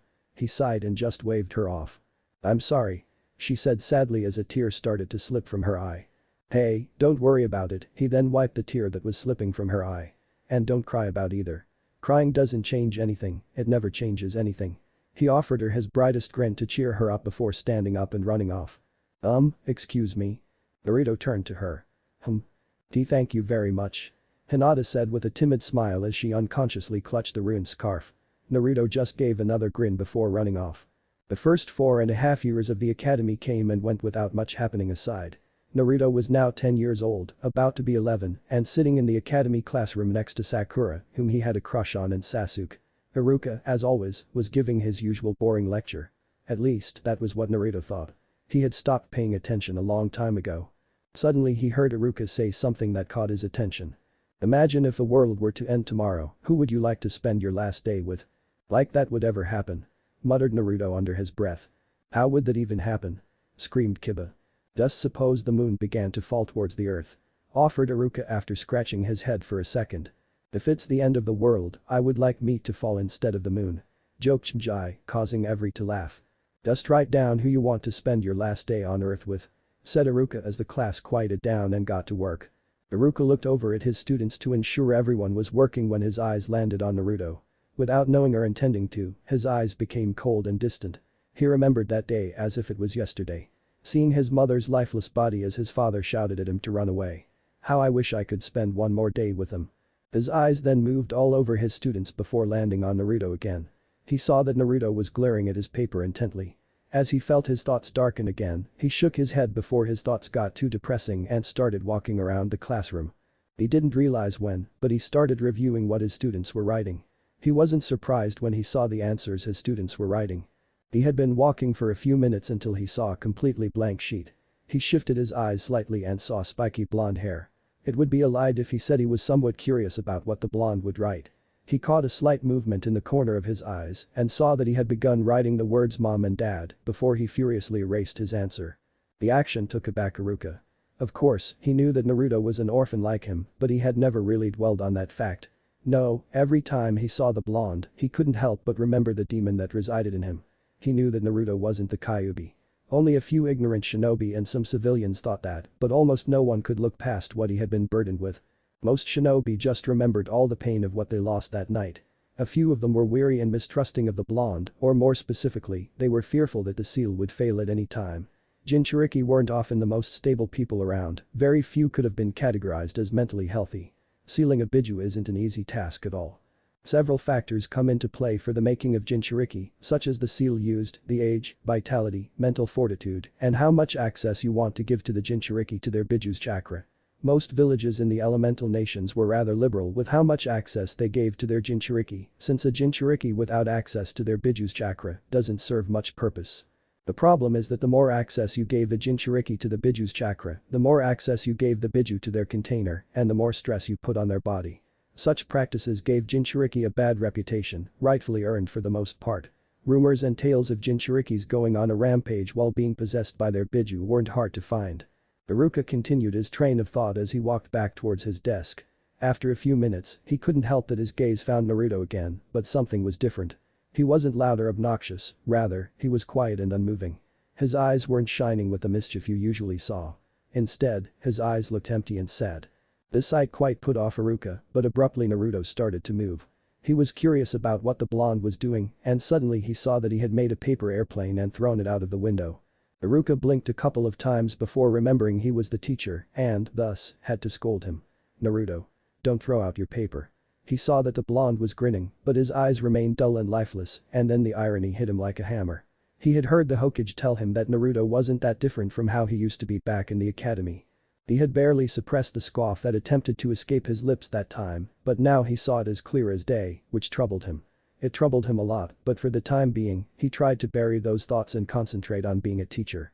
Naruto was uncharacteristically subdued for the rest of the period, only moving when he heard the bell that signified that lunch break had begun.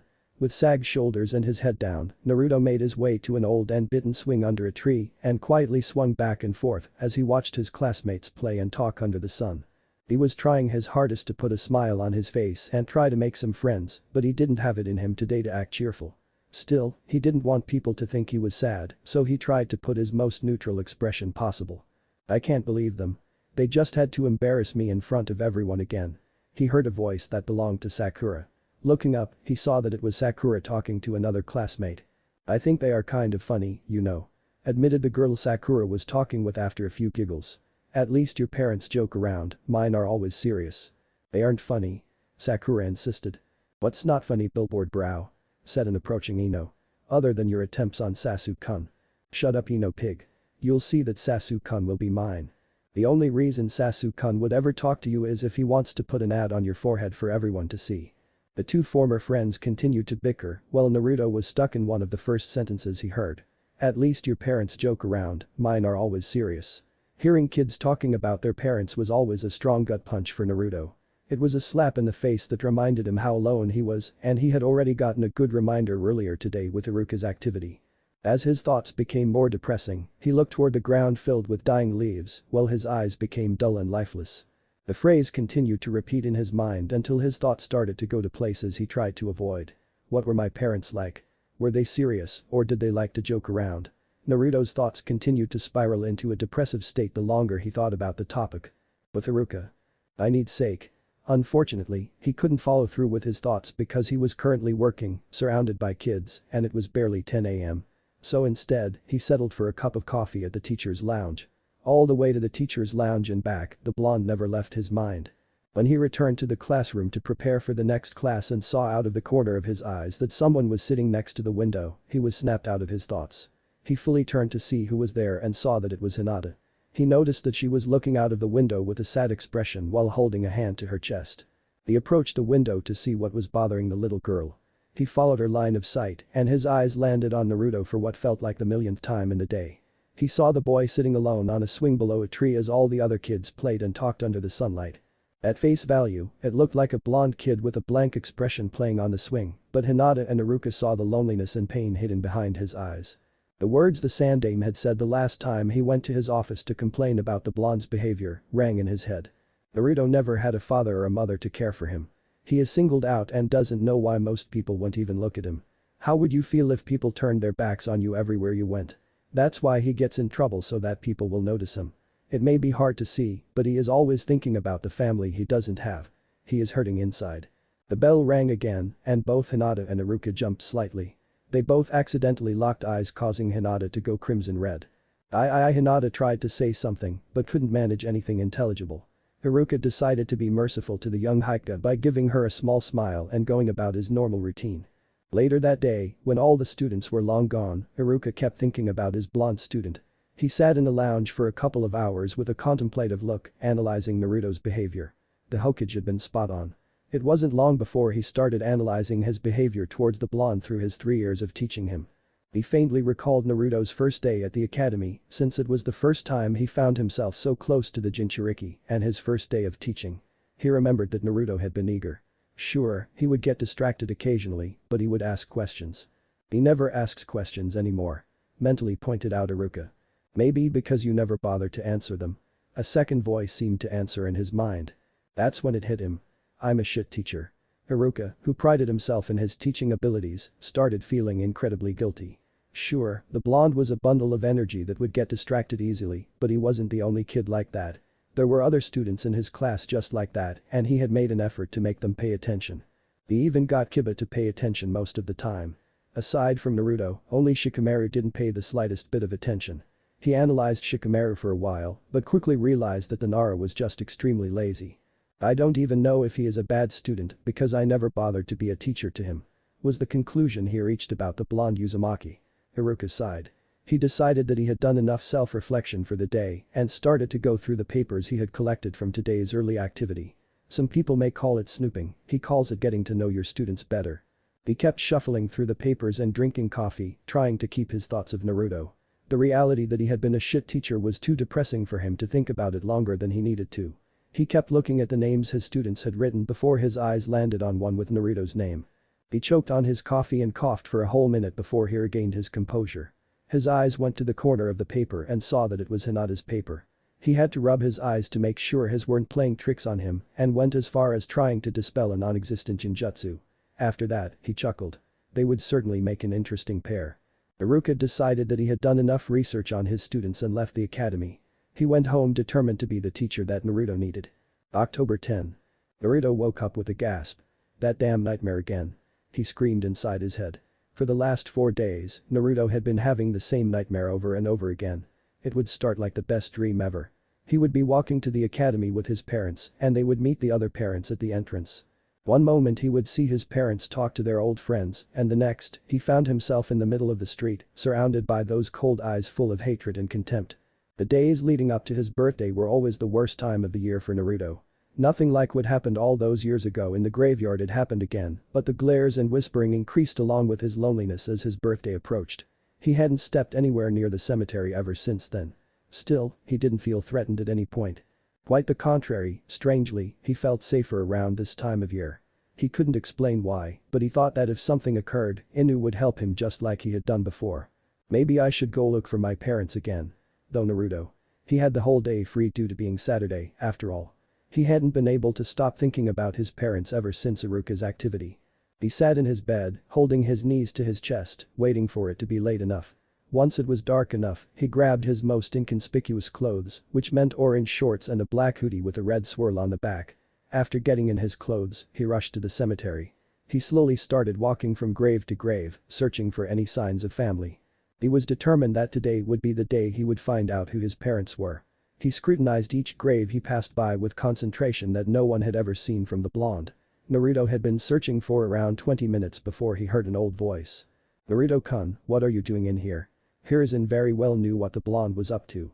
Ever since Kakashi had reported the incident in the graveyard with the drunk man, Hiruzen had decided to keep an eye on him on the blonde during his birthday. He had been in his office doing paperwork when he decided to look for Naruto in his crystal ball. As he had suspected, he saw him in the graveyard. He immediately left his office to distract Naruto. Naruto was sure that his heart had forgotten how to beat for a second too long before it came back in full force. One moment it had stopped and the next, his heart wanted to beat its way out of his chest. He recognized the voice, obviously. Still, it didn't make it the least frightening. He turned to see the old face of his Jiji. "Oh, Hi-Jai-chan. I'm millimeters MIH," stammered Naruto. Hiruzen just chuckled. "Walk with me, Naruto-kun." Naruto, feeling he had been caught in the middle of one of his pranks, just nodded. He started to walk next to Hiruzen while still looking at the headstones.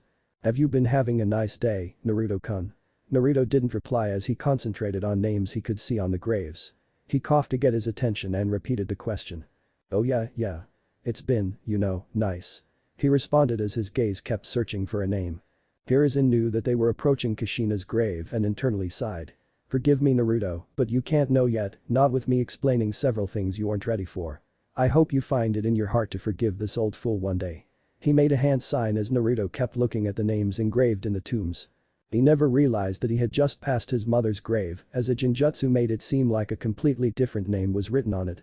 The guilt Hiruzen felt was excruciating, but he endured, believing it was the best for Naruto. They walked in silence for a while. Hiruzen fought with his conscience and Naruto with his disappointment. Would like you some ramen to celebrate your birthday, Naruto-kun. Naruto's head perked up a bit at the mention of his favorite food, but the lack of response from his stomach made it clear that he wasn't in the mood. Thank you, Gigi, but I think I better get to my apartment before it gets too late. He answered in an uncharacteristic depressive tone. Hiruzen nodded and let Naruto leave for his apartment. Hiruzen stared grimly at the retreating little blonde, and once he was out of sight, he lit up his pipe and took a large breath. He turned and started walking to a particular grave. Once he found, he stared longingly at the inscribe on it, Sarutobi Bawako. I'm but a fool, aren't I?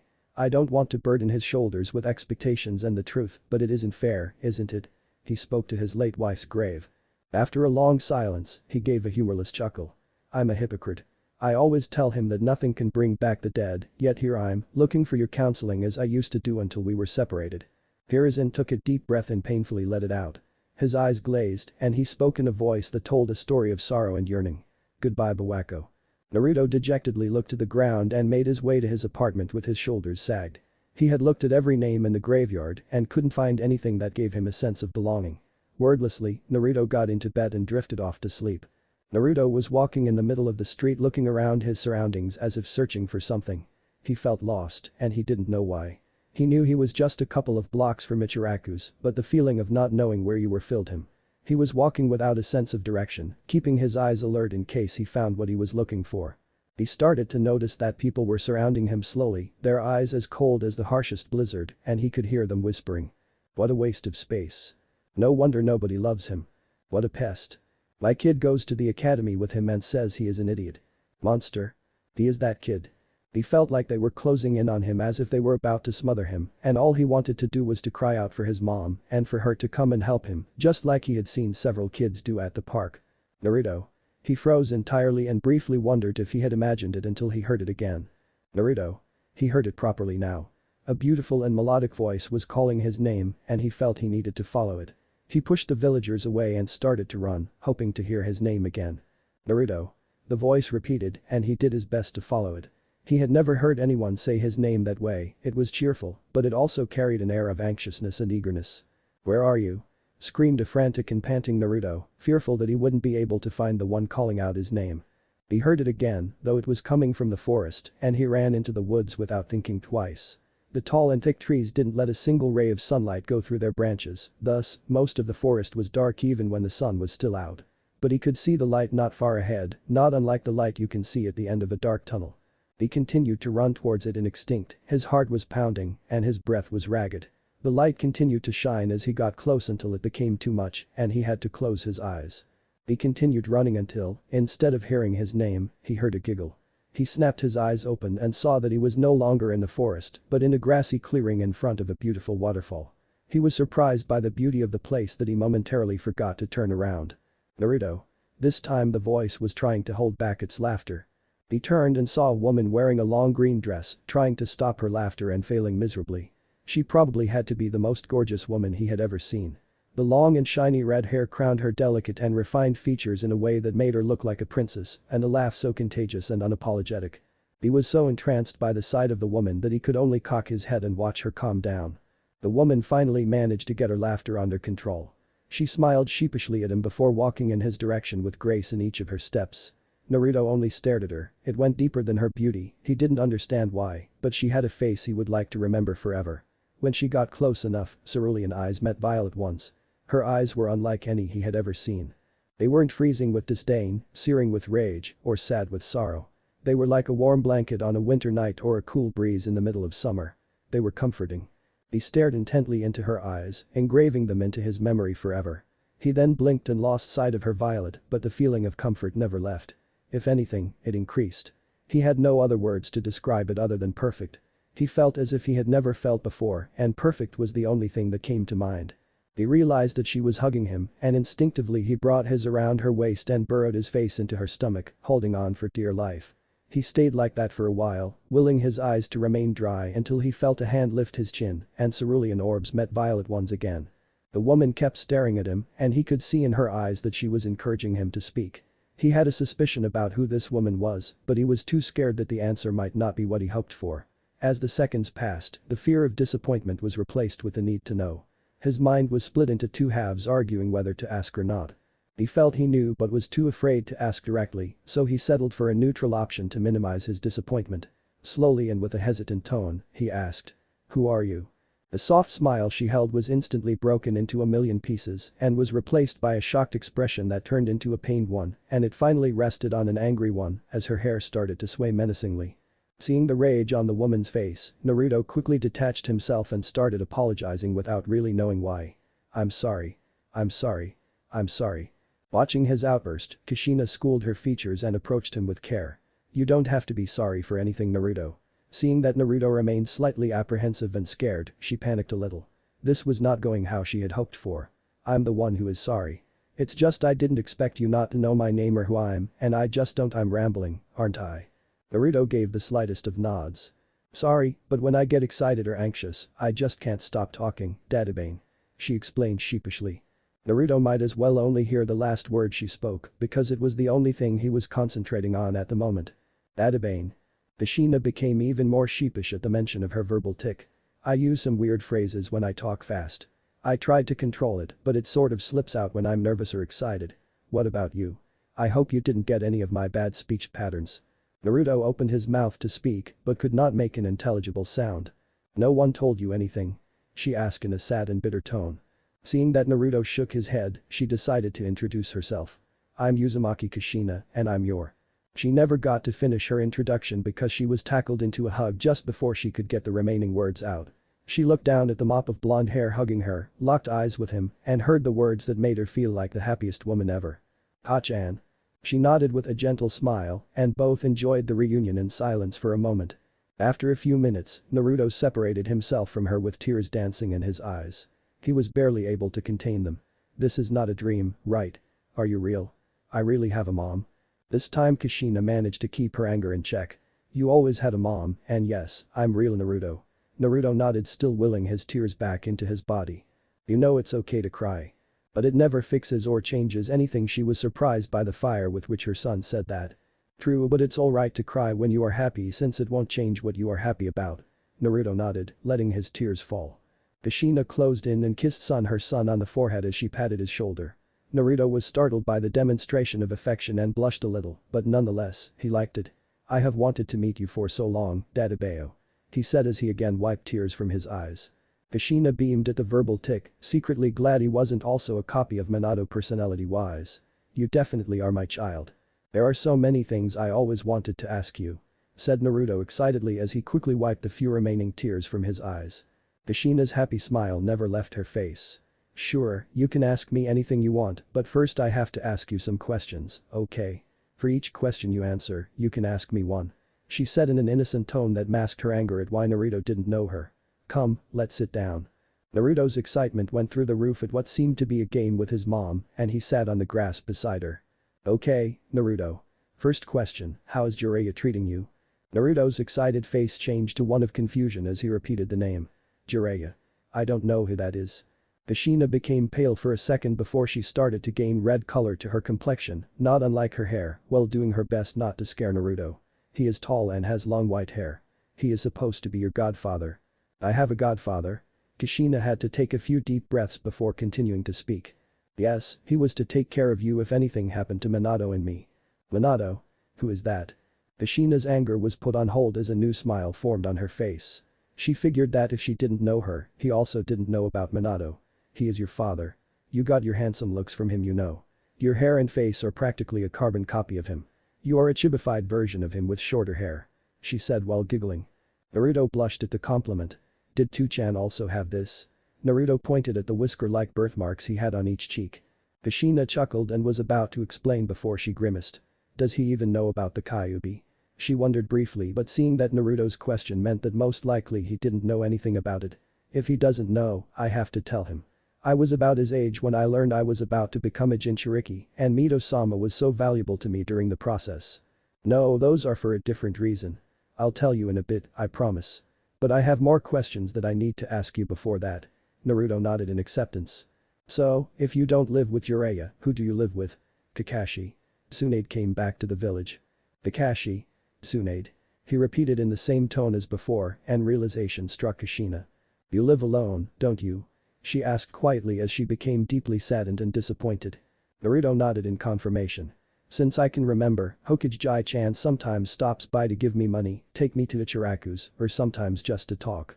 Explained Naruto with the slightest change in his cheerful tone. Hokage? Are you referring here as in Sarutobi? Yeah, the old man is one of the few that are kind to me. He is really busy most of the time, but he sometimes invites me to. Naruto stopped abruptly as his brows furrowed. What do you mean he is one of the few people that are kind to you? As soon as she asked, she dreaded the response she was going to get.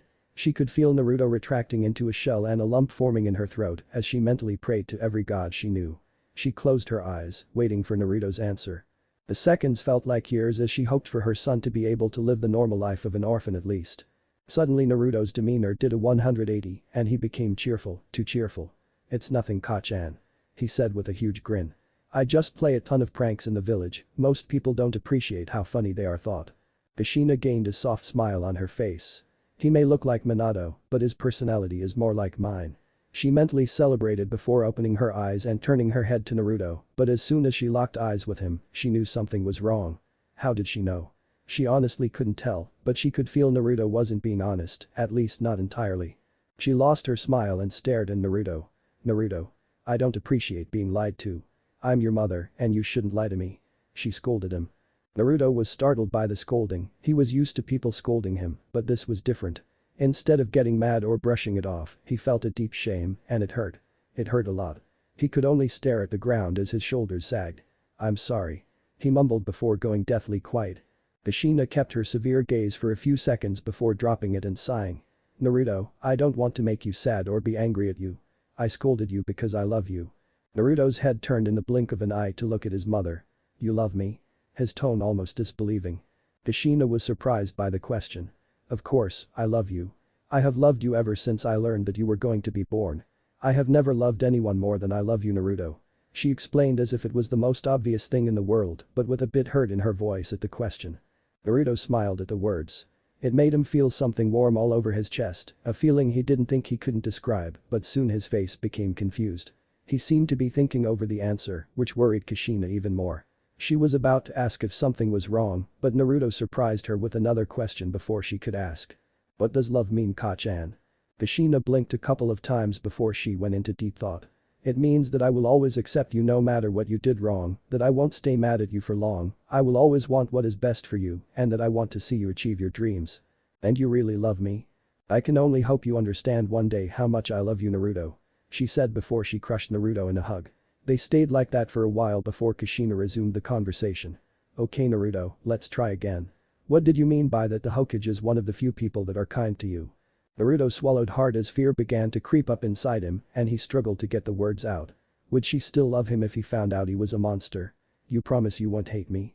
Kushina again squeezed Naruto in a hug and let a few tears out without him realizing before softly speaking. I could never hate you. No matter what, I will always love you. Naruto took in a deep breath and spoke. Most people in the village don't like me. They say I'm a monster or a demon. He then turned to see his mother in the eyes. I'm a monster. Kushina couldn't hold it anymore, she had tried to keep her emotions in check to make this reunion a happy one for Naruto, but the last bit of control had left her as soon as she heard her son ask that question. She crushed Naruto into a hug and held on to him for dear life while letting out a few strangled sobs. It's not fair. He somehow ended up living the worst parts of Minato's and my life. He is an orphan that lives in a village that hates him for being a Jinchuriki. She cried out in her mind.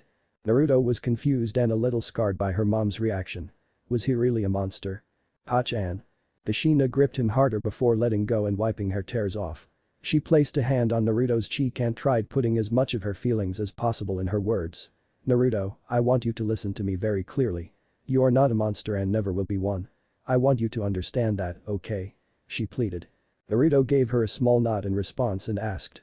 Why do people say the Ka-chan? Kushina pondered how to break the news about Naruto's status as Jinchuriki for a while, and after a moment she got an idea. Naruto, do you know anything about the Kyuubi? Naruto thought hard for a while and remembered. It was a beast that attacked the village 9 years ago. I think the Yondaime died killing it to protect the village. Kushina took in a deep breath. That is not exactly what happened. She said in a heartbroken tone as she began reliving her final moments. Naruto tilted his head and raised an eyebrow. Then what happened? I will tell you, but you got to promise me you won't interrupt me, okay? She got a little nod in response.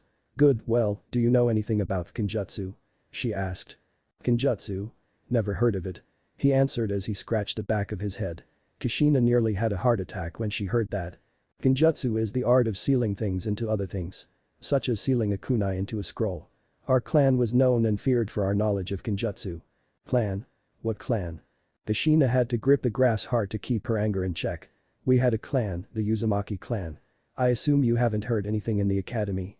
She said bitterly as she mentally cursed the old monkey for letting her clan be forgotten. She received a confused stare and a shake of his head. I'm sure I would remember Koch-an, but I never knew we had a clan.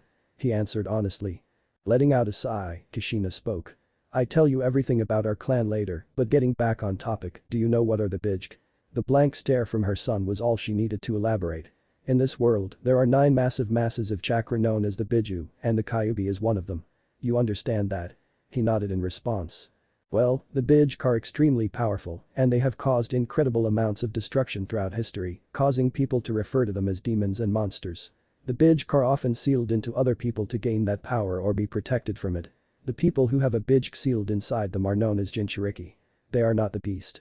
They contain merely that, their container.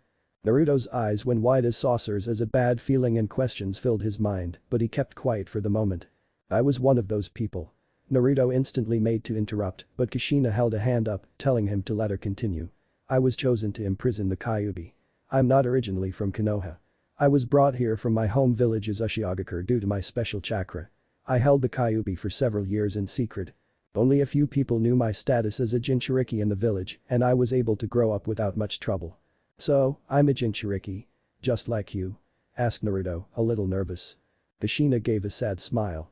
The day you were born, Kushina was thinking about how to explain everything that happened without letting out the more morbid details or the role the masked man played. She didn't want Naruto to learn there was someone to blame for what happened that night, at least not right now.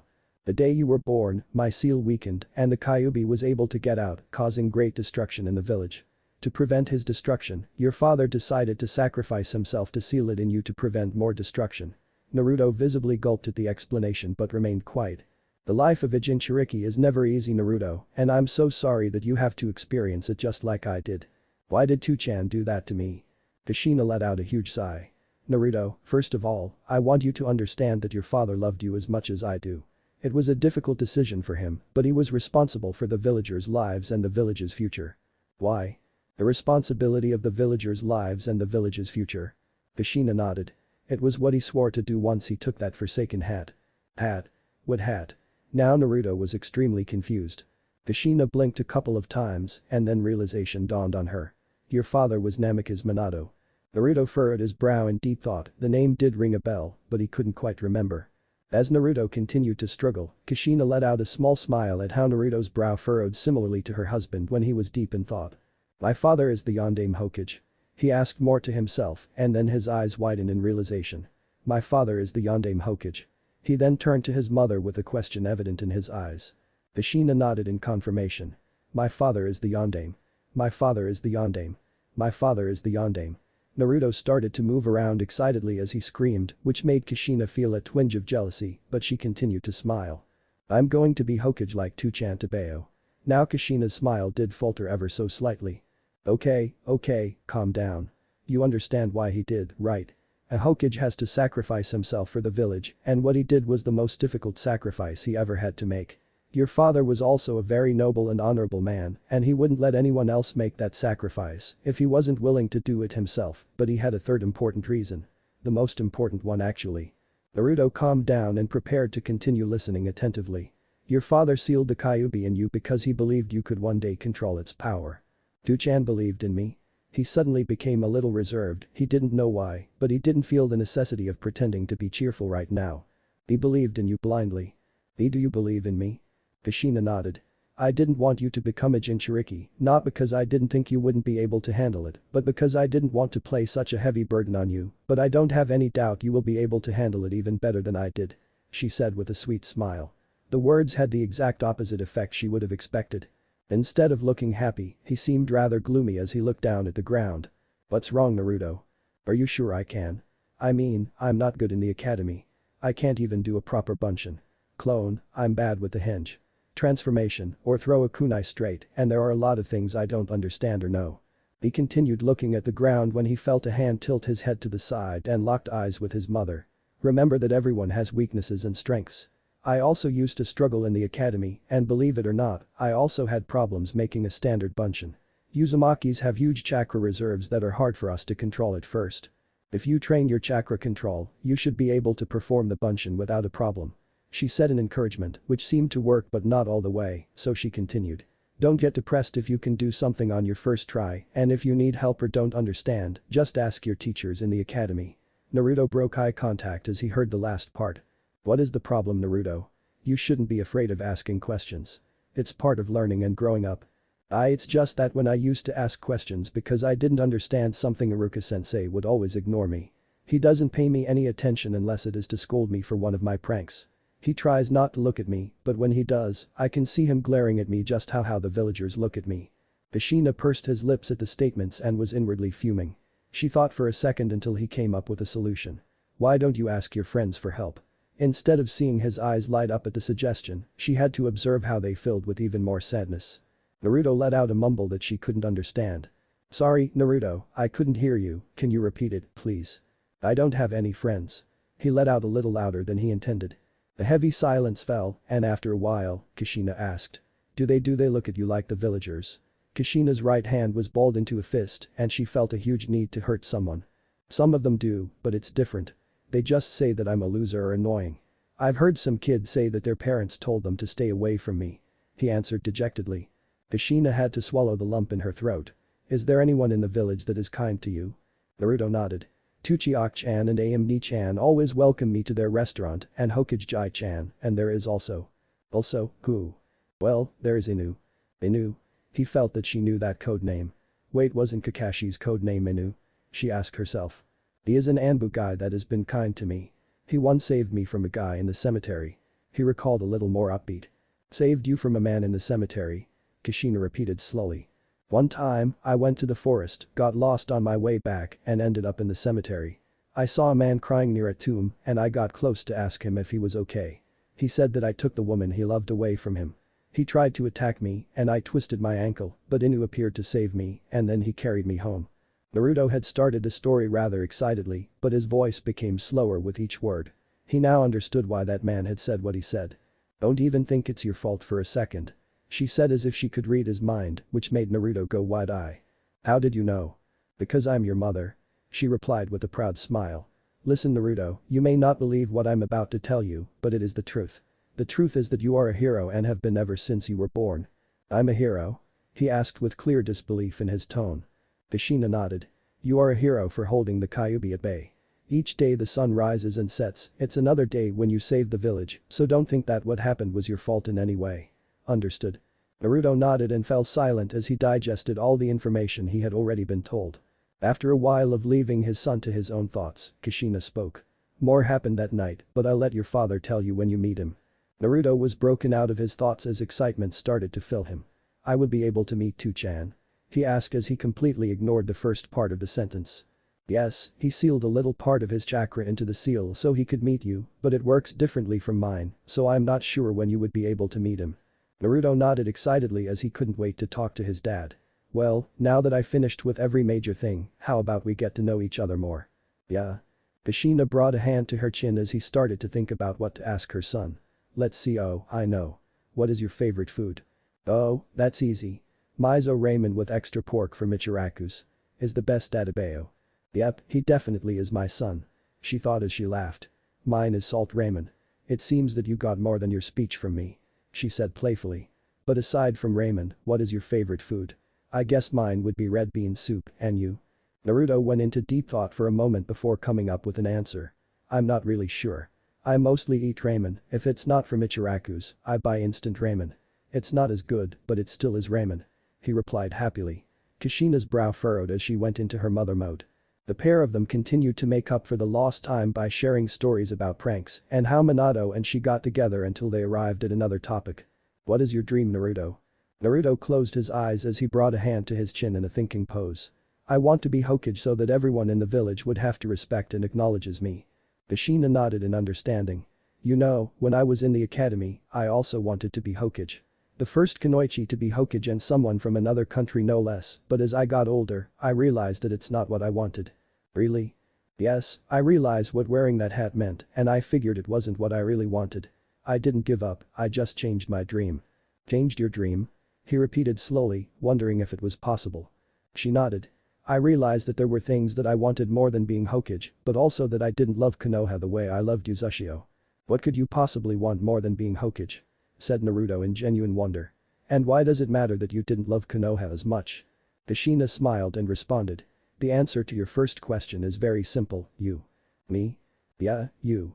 I wanted to be a mother and have a family to be happy with and re-establish the Uzumaki clan in Konoha. You're my dream, Naruto. She finished with a sweet smile. Naruto's eyes filled with tears, but he quickly wiped them off and hugged Kushina while mumbling thank you. Over and over again. As for your second question, well, your father used to say the village was like his family to him. He loved the village so much that he would do anything for it, something that I can't say is the same for me. She admitted. Being Hokage means more than being the strongest or doing paperwork. It means you will care and protect the village's future and will be the first to lay down your life to ensure the future is bright. Kushina rubbed the back of her son in comfort while she spoke. I'm not saying this to discourage you, Naruto. Whether you want to be Hokage or not, it's up to you and I will be happy with whatever your dream is. But I want you to know it's okay to change your goal if you work hard to achieve it and never give up. Naruto seemed to be giving Kushina's words a deep analysis before his face of concentration was replaced by a huge grin. I won't ever give up, I promise. Kushina smiled at her son before she felt her chakra begin to dwindle, so she closed and tightly hugged Naruto one last time. Naruto, I know part of you believes this is a dream and that I'm not real. There is a clearing just like this one near the old Senju compound. Minato and I left some gifts for you there. She felt Naruto nod in affirmation against her shoulder. Remember everything that I've told you. Don't be picky with your food. Eat vegetables and more foods other than ramen to grow up strong. Also, don't stay up late, you will need lots of sleep. As for friends, you don't need a lot of them. You need one you can trust and that will be enough. I know you don't like the academy much, but you still have to graduate, so keep up your studies and train hard. I know you inherited my sense of humor, so if you are going to do some pranks in the academy at least don't get caught. Also, about the 3 prohibitions for shinobi, save as much money as possible from your missions and don't waste it on unnecessary things. Too much alcohol will ruin your health, so when you are of age, please drink in moderation. Finally, about women, I'll admit that I don't understand much about this since I'm a woman, but try to find someone that loves you just like I do. Someone who will see past your defects and mistakes and love you with them. I would normally say to find someone like me, but since our personalities are so similar, maybe someone more like your father will help you keep you in check. I want you to always be the perfect gentleman with whatever girl you end up with, just like your father was with me. She continued with tears flowing down her face and in a broken voice. I'm so sorry, my little Naruto. I'm sorry for placing such a heavy burden on your shoulders by making you a Jinchuriki. I'm sorry for being able to live by your side. I'm sorry for not being able to show you each day how much I love you, and I'm sorry Fo. You don't have to apologize for anything, Ka-chan. I understand why you did what you did and I don't hold it against you or Tu-chan, and now that I know that you love me, I will never forget the feeling. I'm glad that I'm the son of 2 awesome people. He said as he tightened his grip on his mother. I love you, Ka-chan. Kushina let out a few sobs, not wanting to let go of her little maelstrom, but feeling that her time was ending, she separated herself enough to kiss his forehead and look at his face to make sure she memorized each part of it. I love you too, Naruto. Never forget how much Mama loves you and thank you for being born to us. But those last words, her figure dissolved into the air and Naruto was left alone in the clearing as he wiped his eyes from the tears, but for once, he didn't will them to stop since it was alright to cry when you are happy. Ugh. Mumbled a groggy Naruto as he dusted the cobwebs from his mind and tried to orient himself. Last night was the most restful night of sleep he remembers ever having. It was the kind of sleep that when you woke up made you wonder if you were even in the same lifetime or universe. Naruto stretched in his bed like a cat while trying to get his mind jump-started. He barely noticed that he could no longer see the sun from his window, meaning it was pretty late in the day. He turned his head to his alarm clock and saw that it marked 3:51 p.m. and he groaned. Although Naruto was usually a ball of energy, he was not a morning person at all. Thus, the first couple of minutes of his day always became a test of whether he would give into the coziness of his bed or not. He was about to succumb to temptation when the whisper of a dream crossed his mind and he suddenly jumped out of bed as he began recalling his dream. No way. Naruto thought out loud as he reviewed all the information he had gotten in his dream. From meeting his mom and learning he was the Jinchuriki of the Kikbi no Imko to being the son of Namikaze Minato, the Yondaime Hokage. Naruto sat silently and unmoving in his bed, reviewing everything from his dream. At the same time, a few tears escaped his eyes when he remembered the happiest moments. As he remembered everything that had happened in his dream, a little doubt mixed with fear began to creep up inside him. Could it possibly be that what he was remembering was just a dream? A fantasy created by the brain of an orphan child who cried out for knowledge about his parents on the day of his 11th birthday. Naruto's heart started to accelerate and he could feel it thumping in his chest as panic set in, but like an oasis in the middle of the desert, he remembered something. Naruto, I know part of you believes this is a dream and that I'm not real. There is a clearing just like this one near the old Senju compound. Minato and I left some gifts for you there. He could perfectly remember a lovely face with beautiful red hair and a melodic voice saying that to him. In a flash of yellow hair, Naruto started to put on some clothes to go and search for this clearing. Thank Kami it's Sunday and I don't have to go to the academy today. He thought excitedly as he zipped up his orange jacket and adjusted his green goggles. As he made his way to the door, he was surprised when he heard multiple knocking sounds coming from it. He silently walked closer to look through his door's spy hole. The jump scare that followed was rather comical and was due to that through the spy hole, a single huge brown eye that took most of his field of vision stared back at him. That single brown eye belonged to one Yumi no Iruka. What? Iruka-sensei, what's Iruka-sensei doing here? As Naruto mentally wondered why was his academy teacher coming to his apartment on Sunday and not looking too happy, another knock on his door broke him out of his thoughts. Naruto, I know you are there. I heard you. Open up, please I need to talk to you. Iruka's slightly irritated voice sounded. Having been heard, Naruto resigned himself to open the door. Hi Iruka-sensei, is there something I can help with? Naruto then saw that his teacher was holding several books and scrolls in his arms and got a bad feeling about it. I was about to head out so can you make it quick? Said a rather sheepish Naruto. Iruka's eyes started to twitch violently and he had to take a deep breath before speaking. Naruto, why didn't you come to the academy today? Huh? What do you mean? Why would I go to the academy today? He asked in confusion. Iruka couldn't hold it anymore. He had spent almost every second since last Friday thinking of the best to teach Naruto and make sure that if the blonde didn't learn, at least it wasn't because he didn't try it is all. He had been so motivated to teach the blonde, but come Monday, lo and behold, said blonde was a no-show. Previously Iruka wouldn't have given a shit if Naruto didn't show up.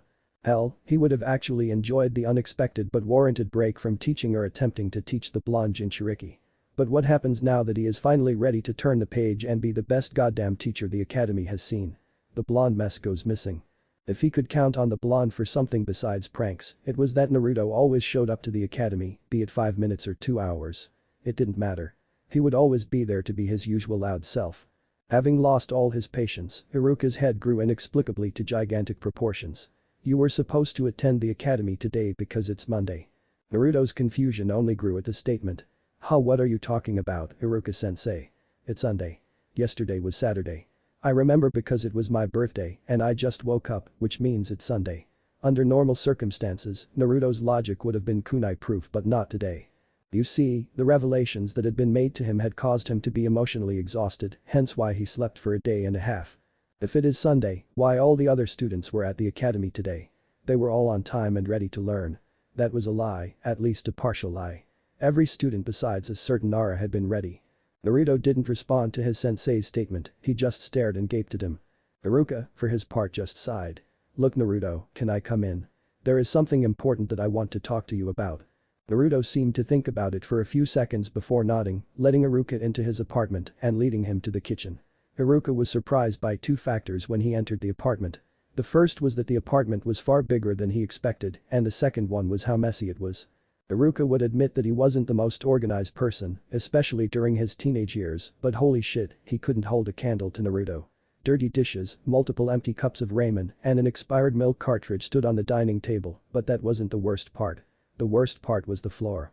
Iruka actually wished he hadn't taken his sandals off before entering when he felt the sticky floor grab onto his feet. He scanned the floor as if it was bobby-trapped with explosive tags in order to not step on anything gross. I can't believe he lives like this is that. Never mind, I don't want to know. Just do what you came here to do Iruka. He said to himself. Naruto saw Iruka's expression and rubbed the back of his head sheepishly. I'm sorry for the mess. I don't usually get visits. It's alright. Iruka said as he moved empty cups of ramen to place the books and scrolls he had been carrying. Naruto, I need to talk to you about your academy performance. Haruka said with a serious face as he saw the embarrassed grin melt away from the young blonde. You aren't on track to graduate, and I seriously doubt that you'll manage to pass like you did last year. He eyed the blonde skeptically, waiting for him to complain or deny it, but it never happened. The only thing that happened was that Naruto opened his mouth but quickly closed it, choosing to listen to Haruka. Haruka grabbed a piece of paper and started reading, "You are failing ninjutsu, jinjutsu, shinobi world history, and chakra theory." Haruka's words seemed to hit the ninja in training like a hammer. Haruka saw a very demoralized Naruto, which was the opposite of why he came here, and tried to lift his spirits up a bit. On a brighter tone, "You are doing good in survival skills, okay in Taijutsu, and although you are barely passing Shuriken Jutsu, I think you can improve a lot with a few pointers and practice." Despite the slight praise, Naruto's mood didn't seem to improve. The blonde seemed to be trying to glare a hole through his floor, and Haruka sighed. "Look, I know that you don't enjoy it, but if you want to become a ninja, you'll have to graduate, and for that, you have to study and improve your grades, and for what it's worth I'm sorry." Hearing those last words, Naruto looked up in astonishment. "Why you are sorry?" he said, slightly confused. Haruka gave a grave nod. "It's true that at the moment you aren't a good student, but it's also true that I haven't been a good teacher to you. I know what it is like to come home with no parents and that you rather do other things besides your studies, but it's important. I'm partially to blame for your academic performance, but starting tomorrow, that will change. I will answer every question or doubt you have and try to explain it to you as best as I can." Naruto remained quiet as he scrutinized Haruka with his cerulean eyes. "Do you believe I can graduate?" he asked in a low tone. Haruka lifted an eyebrow at the blonde's behavior and reaction. It certainly wasn't the usual loud and confident blonde he was used to seeing in the academy. "You know I used to be a lot like you when I was your age, I used to play a lot of pranks and ignored my studies. I did worse in the academy than you are doing now. Still, eventually, someone made me become serious about being a ninja, and I graduated. So if I could, I believe you can." Naruto met Haruka's gaze, and feeling that his teacher was being honest, he nodded wordlessly. "I promise that I will be a better student from now on, and that I will graduate to Bayo." Haruka was used to hearing the blonde make outlandish claims like how the blonde was going to become Hokage one day, but hearing his voice now, it seemed fueled with pure resolve, which made Haruka nod in approval. "Here is everything you have to catch up with." Haruka signaled to the pile of books and scrolls on the table. "You will need to study everything in there in order to pass this year," he said as he stood up to leave. To Naruto's credit, his face only faltered a bit at seeing how much he would have to study. Haruka opened the door to leave when suddenly Naruto spoke. "I'm sorry too for being a difficult student and thank you for believing in me." Haruka turned around and with a soft smile, he said. "No problem." After seeing the door close, Naruto returned to his kitchen, saw the book pile, and sighed before compassing himself. "I'll get to you later, but right now, I have something to do, Dadabayo," he screamed while pointing at the books. It had taken him little time to find where the Senju compound was, and now, he was going around the forest searching for the clearing he had met his mother in. He was running through the woods when he heard a thumping, someone shouting numbers.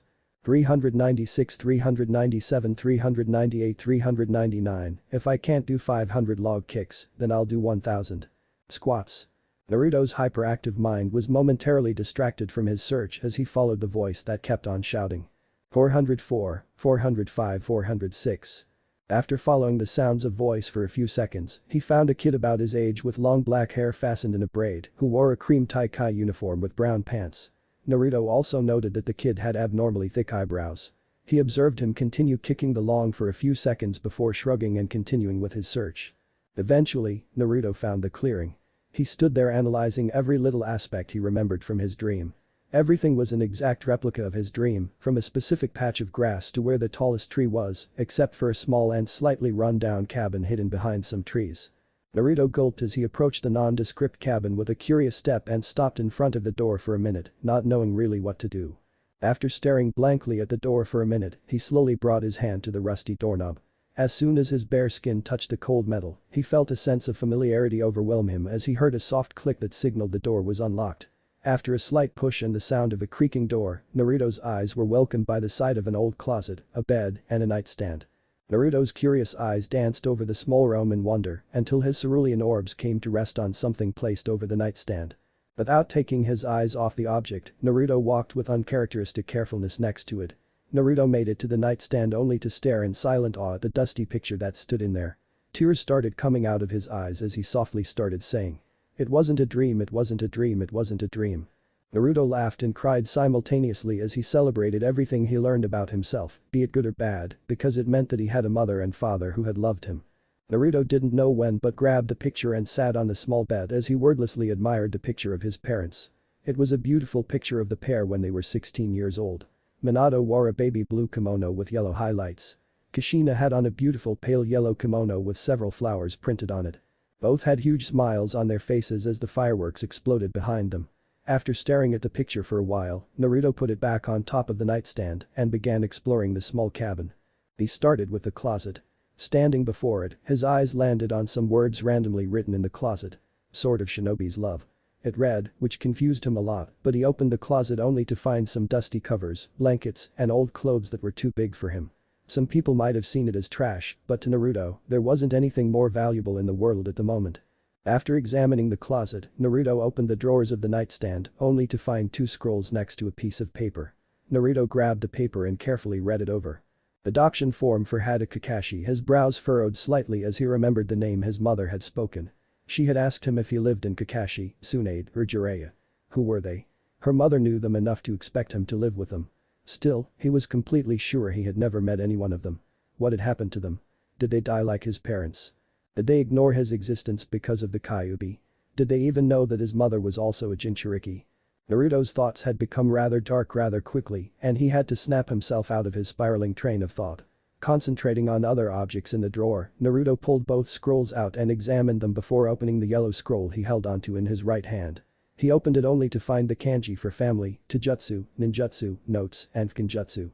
Naruto, without thinking, put his hand on the kanji for family and subconsciously let out a small pulse of chakra. An envelope materialized out the scroll. Genjutsu, he said automatically as he stared in awe at the scroll and envelope. Naruto opened the envelope only to find a letter from his father to him. Dear Naruto. It's me. Your old man. Yep, I'm your father, Namikaze Minato, Yondaime Hokage of Konohagakure no Sado. I'm pretty awesome, huh? Actually, if you are reading this, I guess I wasn't that awesome, really. Naruto, I don't know what events led you to read this letter from me, but I just want you to know I'm sorry. There is nothing I would have liked more than to be there with you and watch you grow up with Kushina and be a family together. I want you to know that although you haven't been born yet, you are already the best thing to ever happen to me. I wish I could have seen you grow into the great man and shinobi I know you will be. I love you, Naruto, and although I may have never told it to you in person or even met you yet, it doesn't make it any less true. Take care, my son, and know I'm proud of you. With love. Namikaze Minato. Naruto let some fuel fall on the letter as he read it. Thank you, 2chan half-sobbed Naruto as he brought the letter close to his chest. For the most part, Naruto still had to digest that his father was the greatest hero the village had ever seen. On top of that, he was holding what could possibly be the most valuable scroll in the whole ninja world. He just couldn't believe it, but when he turned his head to see the picture of his parents together, it just had to be true. Ka-chan wasn't joking when she said I was a chibified version of 2chan. He thought as he touched his shorter hair. He folded the letter back into the envelope with great care as he shifted his eyes to the rest of the scroll. Normally he would have dived right into the ninjutsu part, trying to find some kick-ass jutsu to show the people how cool he was, but after reading his father's words, he wanted to approach this with precaution. Naruto then turned his eyes to the red scroll he assumed was placed there by his mother and opened it. It looked identical to his father's scroll, but instead of saying family, it said clan history. Naruto repeated the same process as he did with Minato's scroll, and another envelope appeared from the larger scroll. Naruto quickly opened the new envelope and found another letter and a deep red covered book with a swirl in the center. My baby Naruto. I really hope that you never get to read this letter, but if you are, I'm sorry for not being there with you. You are the most precious thing to have ever happened to me, and I'm glad that you are at least safe. I'm not really good with letters, but I want you to know that I love you so much that it hurts to write this letter. Don't you ever forget or question how much I love you. And because I love you so much, I made you this gift. In this scroll, you will find everything there is to know about our clan, from the traditions and values we had to the powerful techniques that once made our clan feared throughout the elemental nations. Since, sadly, I'm no longer there, you're the one that needs to carry the Uzumaki name. I have complete confidence that you will make me and the clan proud of the Uzumaki you will become. Good luck Naruto and never ever give up. With the eternal love of a mother. Uzumaki Kushina. Naruto's tears flowed without restraint at this point, but he smiled nonetheless. Several questions formed at the back of his young mind, like why did the Hokage didn't tell him about his parents or the Kyuubi? The Hokage had known his parents, it was impossible for him not to know, and the whole village seemed to know about the Kyuubi. His mother had told her about how Kumo had attempted to kidnap her because of who she was and how his father saved him. Would they try to kidnap him just like they did with her? With all those questions, Naruto decided to store them at the back of his mind like he often did with the most depressing matters of his life. Having buried the more morbid and depressing thoughts, Naruto concentrated on the book that had appeared along with his mother's letter. Grabbing the old deep red cover, Naruto read the title out loud. The Uzumaki clan. The clan that rules the whirlpools. Although Naruto wasn't one for books, he handled it with extreme care. He felt excited at the prospect of learning something about his clan. Opening the old book, Naruto delved right in. Naruto yawned as he closed the book. He had read a good portion and learned about the lore and traditions of his clan, from their blessed bodies with huge chakra reserves and vitality to their prowess as censors and sealing masters. The Uzumakis were also known for their fiery and outgoing personalities, determination, and belief to never go back on their word. Above everything an Uzumaki has, the most valuable and important thing is their word. A true Uzumaki never goes back on their word. Naruto took those words to heart. Naruto wanted to keep reading about his clan, but remembered he had made a promise today. He had promised to be a better student to Iruka, and according to his mother, he also needed proper amounts of sleep, so he decided to leave things for now and go to his apartment now. He exited the small cabin observing that the sun had already set and the moon floated in the starry sky of Konoha. Trying to remember the path he took on his way here, Naruto started walking around the dark forest. He continued to walk until he heard the shouting and thumping he had heard earlier that day. Getting curious again, Naruto followed the noise only to see the same kid from earlier still practicing. However, he now had a much more sluggish pace. 1993, 1994, 1995, just 5 punches more. He shouted in an exhausted voice. After finishing the next 5 punches, the kid plummeted to the ground like a puppet with his strings cut. "Hey. Are you okay? Do you need help?" Naruto asked as he approached the now resting kid. The kid made to stand but instantly fell back on his ass. It was then that Naruto noted who truly trashed he was. His skin of knuckles was torn off and his pants had holes. "Hi. I'm fine, I was doing a little training and now I just need to return to my house and rest," he said in a suspiring cheerful voice, considering how beat up he looked. "Right," said Naruto as he saw the slightly older kid attempt to stand again, only to fail. He tried to analyze how he was looking at him. He saw that his eyes didn't hold the usual contempt he was accustomed to and decided to approach him to help him stand up. "Thanks. My name is Rock Lee," he said between ragged breaths as Naruto slung Lee's arm over his shoulder. "Nice to meet you, Lee. My name is." He was afraid of how Lee would react to him if he knew him by name, but decided to trust the look in Lee's eyes. "Uzumaki Naruto." He paused again to see if something in Lee's demeanor changed, but was glad to see his smile didn't falter. "I'll help you home." "So, what are you doing training like that? Are you in the ninja academy? I don't remember seeing you there," asked Naruto attempting to make a conversation. "Hi Naruto-san. I'm in the last year of the academy. Are you also in the academy?" "Yeah. I think a year behind you. You must be pretty awesome if you train that hard." Lee's demeanor instantly changed. "Actually, I'm the dead last of my class," he murmured in an embarrassed tone. Naruto laughed good-naturedly but stopped when he saw Lee glaring at him. "Sorry, it's just that I'm also the dead last of my class. I just find it funny that we ran into each other by chance." With that, Lee returned to his usual demeanor as they continued walking to Lee's home. A week later. Naruto was trying his damn hardest to concentrate in class and listen to Iruka's last lecture of the day. He really was, but right now his mind revolved around 3 names. Jiraiya, Tsunade and Kakashi. He didn't even have their last names to go off from. Are they shinobi?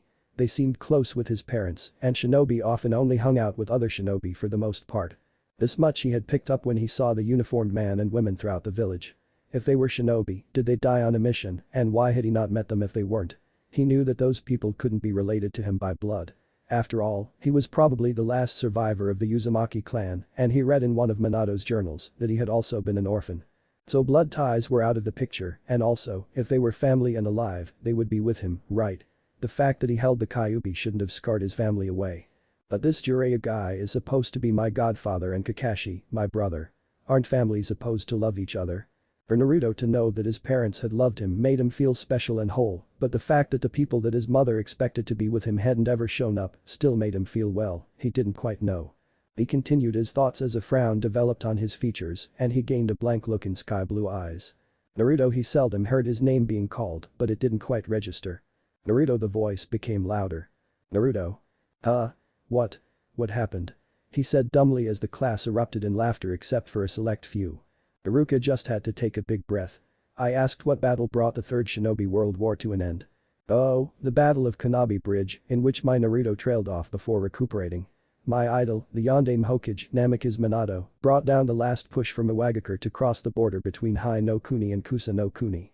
There was a moment of stunned silence from the class in which multiple mouths hung open, pairs of eyes were repeatedly blinking, and a smile formed on the face of a lavender-eyed girl. You forgot to say that he killed 1,000 ninjas in that battle alone. A loud voice came from a random student in the class. You're wrong. Naruto said simply, which caused some to look at him like he had just reverted to the normal Naruto everyone knew. At the same time, a few more educated eyed the blonde to see what he would say next.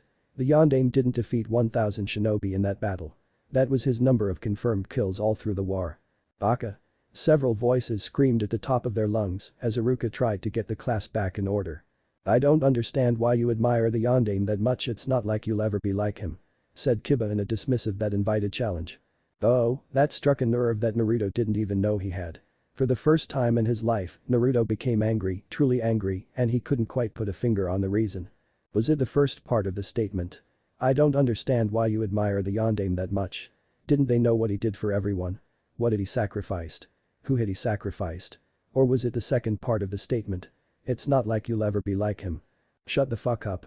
Naruto swore and abruptly stood from his seat as he pierced Kiba with a glare that slightly unnerved Kiba. Naruto was about to take the first step towards Kiba when he heard Iruka's booming voice. Naruto. Don't you dare take another step. Naruto slowly shifted his eyes towards Iruka's own, who met the glare unflinchingly. Ah, as if you could do something to. Still locking eyes with the blonde, Iruka's voice shifted target. Kiba. You better not finish that sentence. And promptly, the Inuzuka shut his snout. Although Iruka was a pretty easygoing teacher, besides being academically demanding, he was still a seasoned chunin who had served years on the field. Sit down, Naruto. He didn't raise his voice, but it still held the same level of strictness. As the room filled with tense silence, Naruto kept a staring contest with his teacher before moving the slightest of nods, and he roughly and begrudgingly flopped back in his seat. The tense silence continued before Iruka awkwardly coughed into his fist. Actually, Naruto is right. He said, surprising almost everyone. It's a misconception that the Yondaime Hokage defeated 1,000 Iwa shinobi in that battle alone. Although there is no official record of how many shinobi fell to Yondaime-sama, it's a pretty safe assumption that the number is around that number. The most uneducated students, which was the vast majority, remained speechless. Iruka didn't know how to continue after what just transpired. Luckily, he didn't have to because the bell rang at that moment, signaling the end of classes for the day. With a scowl, Naruto packed his things and was about to head out to train with Lee.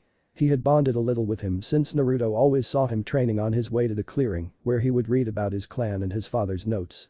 He had been so immersed in both Minato's journals and all the scrolls and books regarding the history of his clan that he hadn't touched anything else at the moment. He would go straight there after leaving the academy and read them for hours. Who would have thought it? Uzumaki Naruto was reading books and actually enjoying it. After that, he would practice a little on what Iruka needed to improve to pass this year. Ninjutsu, Jinjutsu, Konoha history, and chakra theory. He actually knocked out a bit of Konoha just by reading his father's journals, and he could have also advanced in chakra theory if he only understood what the hell his father wrote.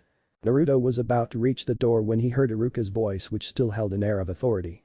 Naruto, stay here and wait for a moment, please. Naruto just let out a moan but stayed nonetheless.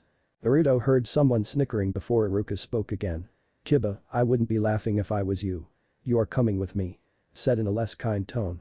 Iruka exited the classroom with Kiba next to him, looking not too pleased, while Akamaru whined on top of his head. Naruto took a seat at one of the desks near the door and saw as the other students exited the room one by one. However, he completely missed the worried glance Hinata threw him before leaving. Leaving Naruto alone in the classroom was perhaps a miscalculation on Iruka's part. Naruto's bored mind had enough time to devise a prank to teach Kiba a lesson. Speaking of pranks. Iruka was just coming back from chewing the shit out of Kiba for the insensitive comment he had made about the Yondaime. Iruka wouldn't call the man his idol like Naruto, but everyone who had seen the beast and lived to tell the tale was eternally grateful to Yondaime. There wouldn't be any disrespect towards the man on his watch. Iruka opened the door and thought he caught Naruto sitting abruptly, but shrugged it off. He approached the blonde with a neutral expression on his face. Naruto, you shouldn't be picking fights with your classmates. But Iruka-sensei, he sighed. Iruka lifted a hand, cutting off Naruto. I know what he said, and believe me, Kiba won't be doing it again, but you shouldn't lose your temper the way you did. Naruto muttered an apology that he totally didn't mean, and Iruka sighed and decided to change the topic. Where did you learn that expression? What expression? Could you say so I know what you are talking about? He said with a grin. The edges of Iruka's mouth threatened to form the begging of a smile. Don't play with me, Naruto. You shouldn't be using that sort of language in my class well, you should be using it anywhere really. You also need to concentrate in class, Naruto. You did a good job, but you should concentrate more. If you space out, you will miss what I'm teaching, but you have been improving Naruto. Naruto smiled sheepishly and rubbed the back of his head. I know I'm awesome.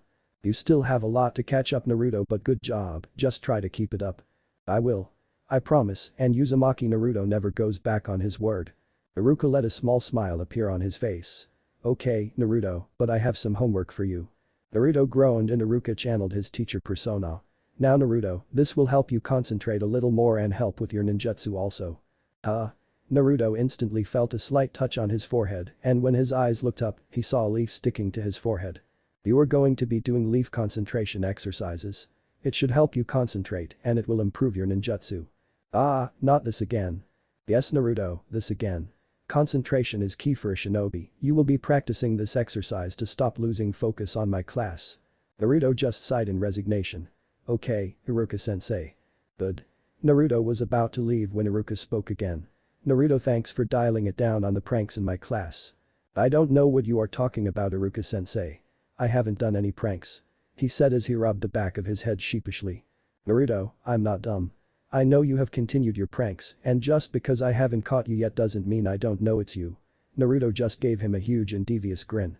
His mother had told him that even if he was going to keep up the pranks, at least not be caught, and he was precisely doing that.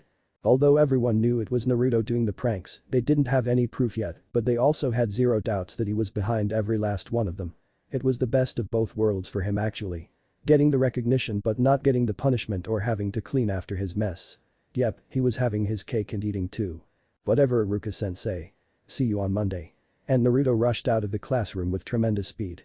Iruka just shook his head and smiled and went to open one drawer in his desk to get some papers out to grade, but when he opened it, he received a splash of paint right on his face. Iruka blinked a couple of times before he realized it was orange paint. Naruto. Iruka had grumbled and complained about the paint and having to remove it, but that prankster side of him, that one that had been his loyal companion throughout his years as an academy student, inwardly smiled at the prank. Ugh. Naruto groaned as he stood up from the cold ground after he received a roundhouse kick from Lee right in his ribs. Come on, bushy brows, let's wrap it up for today. It's freezing out here and it's already dark. He complained. The winter in Konoha had begun as they found themselves in the first week of December. Although it seemed that High no Kuni wouldn't be getting any snow this year, the temperature was still low and combined with the fact the sun had long since set, Naruto was cold. Please Naruto, just 3 more rounds and then we can leave. Naruto just grunted to Lee, not too pleased, but decided to grant Lee's request. He wasn't that tired. In fact, Lee seemed to be more tired than him, but now, Naruto just wanted to curl up under a warm blanket and go to sleep. He had to give Lee some credit, though. The few times he didn't feel like training that hard, Lee would motivate him by kicking his ass. Training with Lee had proved beneficial for his taijutsu, and they had been training together every day since Lee suggested the idea. Well, not every day. One night when they were walking towards their home and decided to strike up a conversation. During that conversation, he realized that Lee was not only an orphan like him, but that his parents had also died in the Kyuubi attack and now lived with his grandfather. He didn't know why, but it made him slightly guilty and besides, in his mind, it was only a matter of time before Lee found out the truth. He had come to the conclusion that only adults knew about the Kyuubi being sealed inside him and that they weren't allowed to talk about it in public, at least. No one ever referred to him as a Jinchuriki or never insinuated anything that would suggest that he was one. It was bizarre, but he assumed it would only be a matter of time before Lee found out something. So, after that day, Naruto stopped going training with Lee. He only returned when he found Lee waiting for him at the academy's exit after missing 2 training sessions. Lee had gone into a speech that Naruto should never give up and needed to continue training hard. Naruto couldn't really refuse Lee after that, so he just followed him to their training spot. They did the last 3 rounds, with Lee winning 2 and Naruto 1, bringing the total for the day to 13 rounds for Naruto and 22 for Lee. After catching their breath for a while and cooling down, they started to make their way out of their training spot. So, bushy brows, are you ready to graduate? There is only a week left of classes. Lee nodded excitedly. I'm ready. I can't wait to be a genin and to start to prove to people that I can be a splendid ninja, even though I can't use ninjutsu or jinjutsu. Naruto nodded before what Lee said could sink in.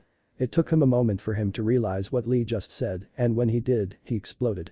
You can't use ninjutsu or jinjutsu. How in the hell are you going to graduate? Naruto's outburst didn't surprise Lee, so he calmly explained the situation. It's not that I can't use ninjutsu or jinjutsu really. It's just that I have no talent for either of them, so I focused solely on my taijutsu skills. But how are you going to graduate? Naruto interrupted. Okage-sama called me into his office some days ago, saying that there was a jonin willing to take me as his genin, as long as I pass an exam he has set up for me, and Hokage-sama approved. Hokage-sama and that jonin-san are truly kind people, and I can't wait to show them how much I appreciate their belief in me. Naruto frowned at the mention of the Hokage. He had only seen him once since he learned the truth about everything, and when he saw him, he was so conflicted about what to do that he barely spoke. He was sad, angry, and disappointed with the Hokage. He had known all along, he just had to, and he never once talked to him about it. Why couldn't he know? Did he even realize how many nights filled with pain would have gone away just with the knowledge of him being loved? Still, he had always been kind to him, but he just couldn't see him like he always had after being lied to. If it only was that he thought that maybe, he could have forgiven the old man for it, but the fact that there was zero information about the Uzumaki clan made his blood boil. The Chunin and Jonin paraded the village with his clan insignia without having a clue of what it meant. He had been the Hokage during the fall of Uzushio in the Second Shinobi World War. Why didn't they teach in the academy about his clan? Naruto, is something wrong? The voice of Lee. Oh, it's nothing. He tried to dismiss it, not really wanting to explain everything to Lee. Are you sure, Naruto? Naruto knew that Lee wouldn't just drop it so. He decided to come up with a reasonable answer. It is just that I'm going to miss training with you. I feel that I have improved a lot. This was true. Naruto's taijutsu had improved considerably by sparring daily with Lee, but that wasn't where the benefits ended. He had come up with the idea of practicing his taijutsu and his chakra control at the same time. He tried to balance a leaf on his head. He could only do it while practicing katas or hitting the log since sparring Lee tended to take most of his concentration away.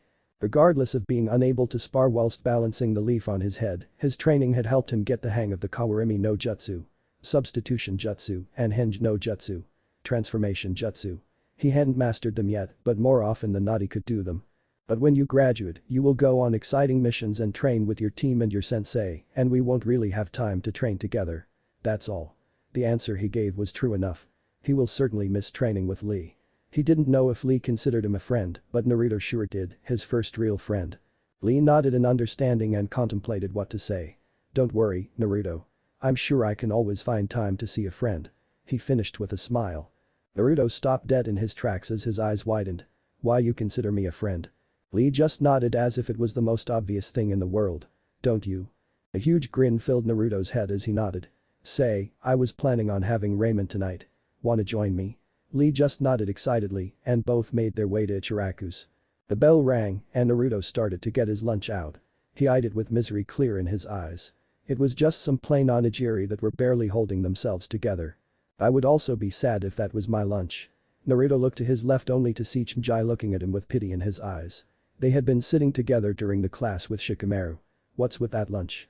You usually bring chips or something less sad. Naruto just let out a huge sigh.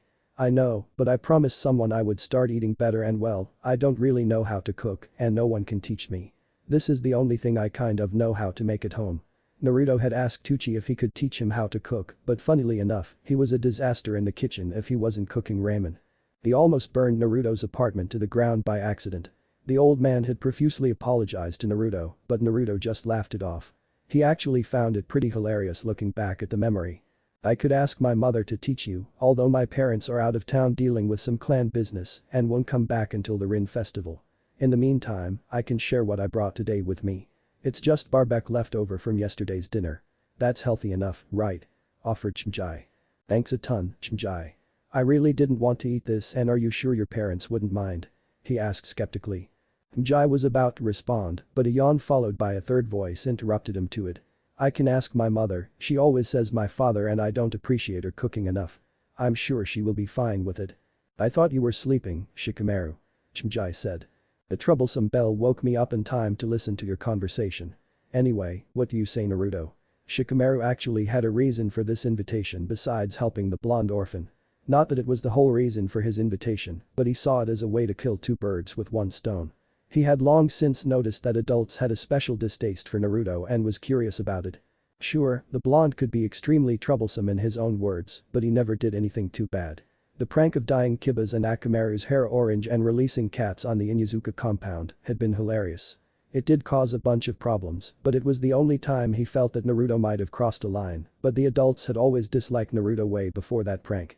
He was curious to see how his parents would react to the blonde's presence. He also took notice of Naruto's reaction and hesitance. It seems that he knows that adults don't like him that much. Sure, thanks Shika. Answered a still doubtful Naruto. Cool, let's go today after class. Today? But you haven't even asked your mother if she is fine with helping me. I'm sure she won't mind Naruto, and maybe that way you don't have to eat something so depressing tomorrow or share lunch with Shinji. He was sure that Shinji would have shared his lunch again, no matter how hard it would have been for him, it was just who he was. As for his parents, well, he wasn't really sure, but he hoped this didn't backfire on Naruto. Naruto simply nodded to Shikamaru and started sharing lunch with Shinji. The amount of food would have normally been enough for two children, but not for an Akamichi and Uzumaki Naruto. While the three conversed, a pale-eyed girl with blue midnight hair listened to the conversation with a frown. She only hoped she could do something to help Naruto. After thinking for a while, she got an idea, and it was perfect since he would be busy most of the afternoon. Once the day was finished, Naruto told Shikamaru and Shinji to wait for him. Naruto just went to tell Lee that he would be learning how to cook, and Lee just said that a good diet is important to see results in training. After that, Naruto met up with Shikamaru and Shinji, and they went their way towards Shikamaru's house. Naruto was nervous to say the least. He was quiet and fidgeting. Oh man. Why did I agree to this? If something goes wrong Shikamaru will stop talking to me and probably Shinji too. His nerves didn't go unnoticed by Shikamaru. Naruto, stop worrying. My mother is a troublesome woman, but she is pretty nice to our guests. Shikamaru is right, Yoshino Oba-sen has always been nice to me. Said Shinji trying to calm down Naruto. Naruto just nodded but still remained rather nervous, although slightly less so.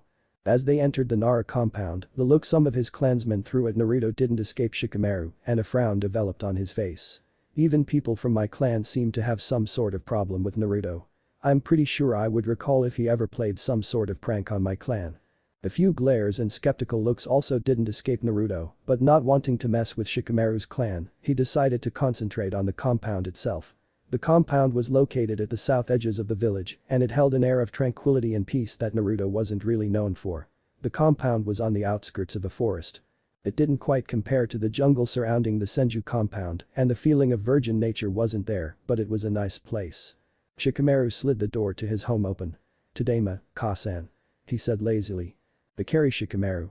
Naruto wasn't a jealous person, but that simple exchange of words hit Naruto like a sledgehammer to the gut. He saw how Shikamaru barely reacted with a grunt, and he couldn't help that his hand balled up into a fist. Must be nice. He thought as he studied the floor. "Oh, hi Shinji-kun, and who is this?" A curious voice that Naruto never had heard brought him back from his thoughts. His eyes met the brown ones of the woman with fair skin, dark brown hair made into a ponytail with 3 strands framing her face, and she wore a dark pink shirt under an apron. A few seconds of silence went by as Naruto had been caught off guard, and his nerves suddenly returned, making his mouth dry. Shikamaru and Shinji just eyed Naruto, a little bewildered by Naruto's shyness, while the woman just stood expectantly. "Well Shikamaru, aren't you going to introduce us?" she said scoldingly. Shikamaru was careful and bit his tongue to avoid muttering his signature word in front of his mom. He may give his dad a hard time for being whipped, but he was also careful not to trigger the woman. "This is Uzumaki Naruto, he is in my year at the academy. Naruto, this is my mom Yoshino." Yoshino instantly recognized the name. Almost everyone above a specific age knew of Naruto by name and his status as Konoha's Jinchuriki. She just eyed the blonde with curiosity. "Nice to meet you Naruto-kun. Welcome to our home," she said with a small smile. Thanks, it's nice to meet you too, Yoshino Santabeo," stammered Naruto. Yoshino felt the whispers of familiarity but didn't know what caused it, so she brushed it off. Shikamaru studied his mom carefully to look for any sort of reaction, but other than curiosity, he didn't find anything. "I'll bring you something to eat while you guys hang out," said Yoshino. "Actually, Ka-san, Naruto here wanted to learn how to cook and told him you wouldn't have any problems teaching him. You don't, right?" Yoshino was actually surprised by the request and a little glad. "Sure, I don't mind," she said before, and an idea developed in her head. "Actually, I think you should also learn how to cook as well. That way you can help prepare dinner." Shikamaru almost fell over after hearing his mother's words. Leave it to his mother to spin his plans around and turn the situation into a troublesome one. Still, he knew better than to complain. Even through his mental complaining, it didn't escape his mind how Naruto behaved. It was strange, to say the least. He half expected Naruto to call his mother old or something. "Sounds good to me," said Shinji, a little excited at the prospect of food. "Good, follow me to the kitchen," responded Yoshino, and the three little shinobi in training followed her. As they walked silently to the kitchen, they passed a hallway with pictures hanging from the wall. Naruto's eyes fixated on a particular frame. It was a picture of four people. A white-haired man standing next to a chubby-looking kid, a girl with brown hair tied in some sort of knot, and a blonde with spiky hair and blue eyes. Naruto stopped abruptly to analyze the picture, and unless he was mistaken, he was pretty sure that it was his father, although looking much younger than in the picture he had. He wore an unzipped gray tracksuit with 3 blue stripes that went down the sleeves. Underneath, he wore mesh armor and finished his outfit with deep blue pants and black shinobi boots. "What's wrong, Naruto?" said an annoyed Shikamaru after nearly bumping into Naruto. Naruto didn't turn his head to address Shikamaru. "Is that the Yondaime Hokage?" Yoshino stopped in her tracks when she heard those words and peered over her shoulder, only to see the 3 kids staring at the picture that she thought they would be looking at. She approached them as she smiled at the old photo. "He is. You have a good eye to be able to recognize him when he looks like a kid. We actually were on the same genin team when we graduated from the academy. That was Minato, he was Hiroto, and he is Jiraiya-sensei, and that was me when I was your age." She pointed at the members of Team Jiraiya one by one. "Jiraiya?" That name got Naruto's attention. Yoshino nodded. "Jiraiya of the Sannin, he was our sensei." The Sannin? That was one of his monikers. He earned it while fighting alongside Tsunade-sama in the Second Shinobi World War with that Orochimaru traitor. "It must be him. He is my godfather. It makes sense. If he was Two-chan sensei, they must have been close enough to make him my godfather, and he is also alive." Yoshino's smile became a little melancholic. "I haven't seen Jiraiya-sensei in years. We are all that's left of our team. Hiroto died during the Third War, and Minato, well, you know what happened," she said, trying not to touch the subject of Kyuubi. "Where is he? Jiraiya, I mean?" Naruto asked suddenly. Yoshino went deep in thought. "I don't really know. Jiraiya-sensei was never the type to stay in the village for too long. He enjoyed long missions that would let him meet new places and faces.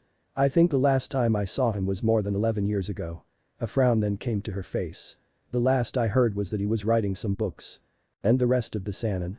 "I remember hearing about them, but aren't they supposed to be famous?"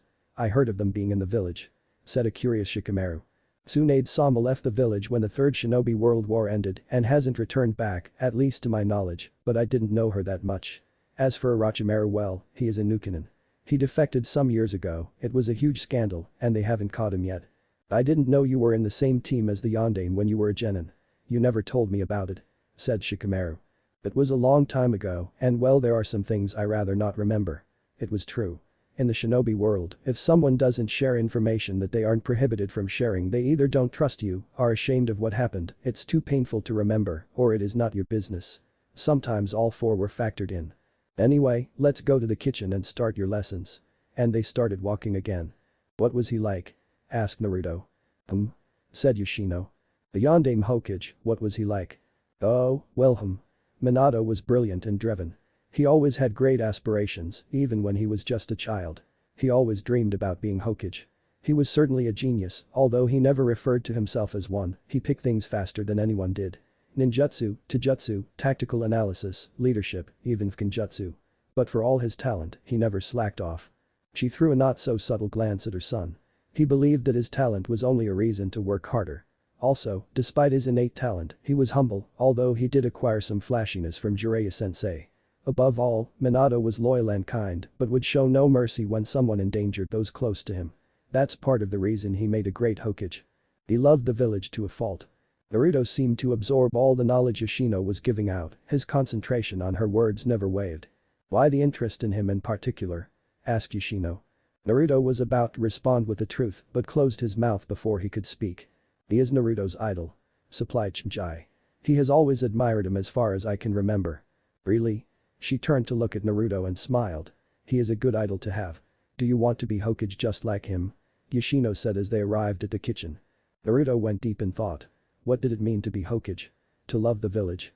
Sure, he thought the village was beautiful, but he knew it wasn't just about loving the village itself, it also meant the villagers. To be willing to sacrifice everything and anything for the good of the village to love the villagers. He was grateful to the Ichirakus, but they were just two people in a village of nearly 100,000 inhabitants. He didn't have to ask himself if he loved the villagers. The answer was clear as day. Now, as for Yoshino's question. Did he want to be Hokage?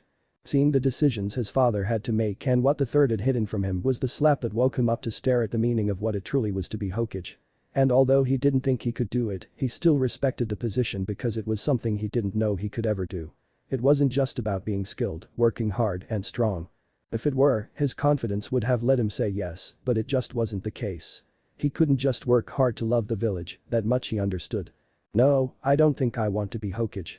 The words felt weird coming out of his mouth but not necessarily wrong. Shikamaru's and Shinjai's jaws nearly hit the floor as they spoke in unison. What? But I do want to surpass him as shinobi, Dadabeo. Again, Yoshino felt the whispers of a memory in the recesses of her mind, but put it off for later. It's good that you also have high goals and expectations. She said with a smile before throwing Shikamaru another one of her looks. Shikamaru and Shinjai were about to question him on why the lifelong dream he would shout for everyone to hear was no longer his ambition, but Naruto cut them off before they could even finish a word and asked Yoshino to start the lesson. Shikamaru and Shinjai were left with a doubt in their minds. It didn't sit well with him to say out loud that he didn't love the villagers and it would raise questions he definitely didn't want to answer. Yoshino began teaching the three of them. One of the kids was really motivated to learn, another just went along with it, and the last one found the situation extremely troublesome. After a couple of hours, Shikamaru took advantage of how Naruto was his mother's main focus and decided to take a nap on the dining table, and Shinjai didn't really advance because he kept eating everything. Yoshino chose to put the scolding Shikamaru would receive on hold and focused on teaching Naruto. You are really motivated to learn, aren't you? It's good to see someone motivated in this home for a change. She joked with him as she showed him how to cut some vegetables. Naruto was a truly alright kid, in her opinion. Initially, he was a little nervous and shy, but he quickly overcame it. Sure, she could see the energy that had gotten him in trouble in the past, and he might have lacked some manners. Still, considering his situation, it wasn't completely unexpected. He was a good kid in her book. Naruto laughed and then answered. I made a promise to someone to start eating better, and I kind of need to learn how to cook to keep that promise, you know. Yoshino raised a questioning eyebrow as she cut a fish. You are doing all this for a promise? Naruto nodded fervently. Uzumaki Naruto never goes back on his word to Bayo. Uzumaki never goes back on his word, she mentally repeated before her eyes widened and he turned her head fast enough to make her neck crack. She almost thought she could see two ghosts standing behind Naruto. The ghost of her blonde teammate and a rough-tempered Kunoichi with long silky red hair. The only thing that brought her out of her stupor was the sudden and sharp pain she felt in her left hand. Looking down, she saw that she had accidentally cut herself. The cut was deep and bleeding. Naruto saw her bleeding hand. Are you okay? He asked, slightly worried. I'm sorry for distracting you. Naruto said, a little afraid. Yoshino just smiled sweetly. It was my fault, don't worry about it. I'll just get something for this and be right back. Yoshino did just that and she passed a hallway that led to the bathroom when she saw her old Genin team's picture and her eyes bored into Minato. They are identical but he can't be. She knew Kushina had been pregnant but she thought the baby had died with her and now it all made sense. Minato had sealed the Kyuubi in his son. Her heart instantly went out to Naruto as she realized how bad a hand he truly had been dealt right from the day he was born. Does he even know? He doesn't seem to know. Why would something like this be kept from him? She questioned herself before she realized that it must have been for Naruto's safety. She thought about telling him, but it could spring up trouble. If she told him and it turned out that they weren't his parents, she would have just given hope to an orphan that wasn't true, or if it was true, it probably was a village secret and she could get in all sorts of problems. Also, if word got out that he was indeed the last remaining Uzumaki and son of the Yondaime Hokage, there was no telling how many people would be attempting to get to him. Either way, she felt it wasn't her place to tell him. She barely knew him, but thought she couldn't act like the boy didn't exist.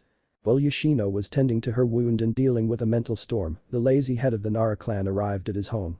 As usual, he didn't even bother to make his presence known.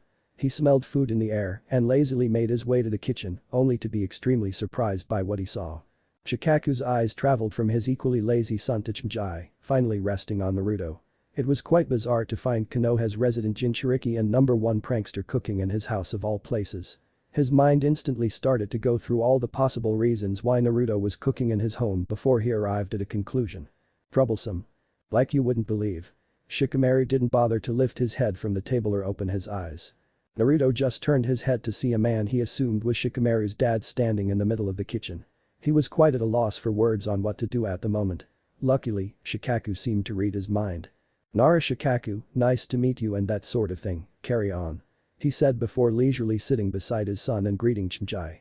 This time Shikamaru did lift his head.